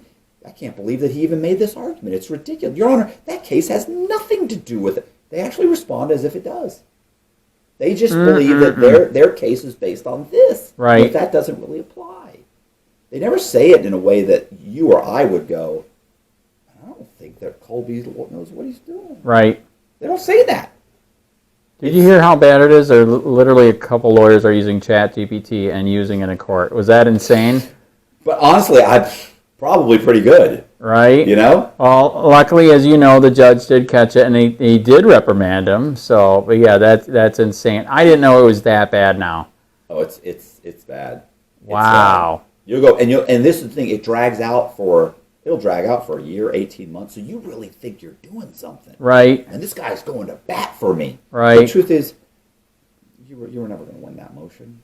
They're going through the motions. It makes it sound like, and this guy honestly is presenting. Listen, I've seen motions filed where literally they're using the wrong defendant's name halfway through the motion, where they were cutting and pasting somebody else's motion that they'd made the same argument in somebody else's case. Right. And they're cutting and pasting. You didn't even write this motion. Well, this is a cut and paste. I told you that's what I did. Well, I understand, but. Right. But at least you probably read it a few times and changed the name. Yes, I did. You also weren't paying $20,000 to represent yourself. That is correct. And in fact, I was cutting and pasting off of, like I said, the civil rights lawyer up in Virginia that they are suing a judge, and Institute for Justice is helping them. So, and again, we got to get rid of qualified immunity, man. This is, like you said, do you have any examples right now? It is completely out of control. It's a joke. Well, it's just like letting these. It's an industry, right? It's letting these PACs pay millions of dollars for political, to politicians, correct, and then expecting that the politician is not going to get elected and look out for those public or for those PACs, right? For that, like you're telling me that the textile plants can pay me, donate $3 million to my campaign, and that when I get into Congress, I'm not going to look out for that textile plant? Correct. Like, come on, bro, what are you doing? Correct. You're going to. Yes. Well, no, there's no quid pro quo here. Stop it, man. What am I, an idiot? Like they should be able to do all that. They should, and there shouldn't be career politicians. Like you shouldn't be in politics 40 years, bro. So Biden's overdue. Oh yeah, they're all yeah. Correct. It's ridiculous. Are we funding a nursing home up there? Right? Literally, it's sad to make fun of him, but it's true. It is true. It is true. He's mumbling and shuffling. That is correct. Many of them are mumbling and shifting. Oh yeah. Nancy Pelosi. Yes, correct. She's the best. She and her husband are the best traders of all history. That is correct. They're amazing. Isn't it weird? She and her husband wasted their time being a professor and being a politician. They should have been trading. They should have been stockbrokers. Exactly. But they got to keep their positions to get that inside information. Well, no, maybe that might have something to do with it. She said it doesn't, though. I've seen her ask that question, and she said that it's absolutely not illegal. Right. Insider trading is not. That's absolutely not what's happening. They're just it really is happening. Good. Right. Sad, man. So we're screwed. That's fine. right? It'll work out. By the way, I'll be shocked if this video stays up. I know. By the way, If my channel stays up after this, I'll be shocked. All right, I'll end with this last one. One of the things that I used to tell people that disagreed with what I was doing at that time, here's another one that, and they, by the way, they literally said they want to charge me for this at that time. And under the new law with DeSantis, that you can't say anything about a Jew, which is illegal. Maybe they can. But I used to tell people that disagreed with me, I used to say, fine, just get on the train like the Jews. That's fine. Just give up. I mean, you might as well just remove that. Well, it's true. God. They gave up. The Germans said, give us your guns, we'll protect you. Right? And they did. They said, get on the train and we'll take care of you. And they did, in a shower with Zyklon B. Can you say that? Can you say that? Wow. I know, right? All right. Are we wrapping this up? I know. Is there anything left in the video you can use? We'll see. Trim down to 2 hours. How long is it? 3 hours. Trim down to 3 hours. Damn, no. Oh, my God. No wonder. That's the wife flipping out. All right. Hold on. Hey, I appreciate you guys watching this video. I certainly hope nobody was offended, although I highly doubt it. But if you like the video, please share the video because that really helps with the algorithm. Also, do me a favor and subscribe to the channel. Hit the bell so you get notified. Please consider joining my Patreon because it really helps with videos like this that absolutely do not get monetized. And leave me a comment in the comment section. I'm trying to respond to as many comments as possible. And I really appreciate you guys watching. See ya.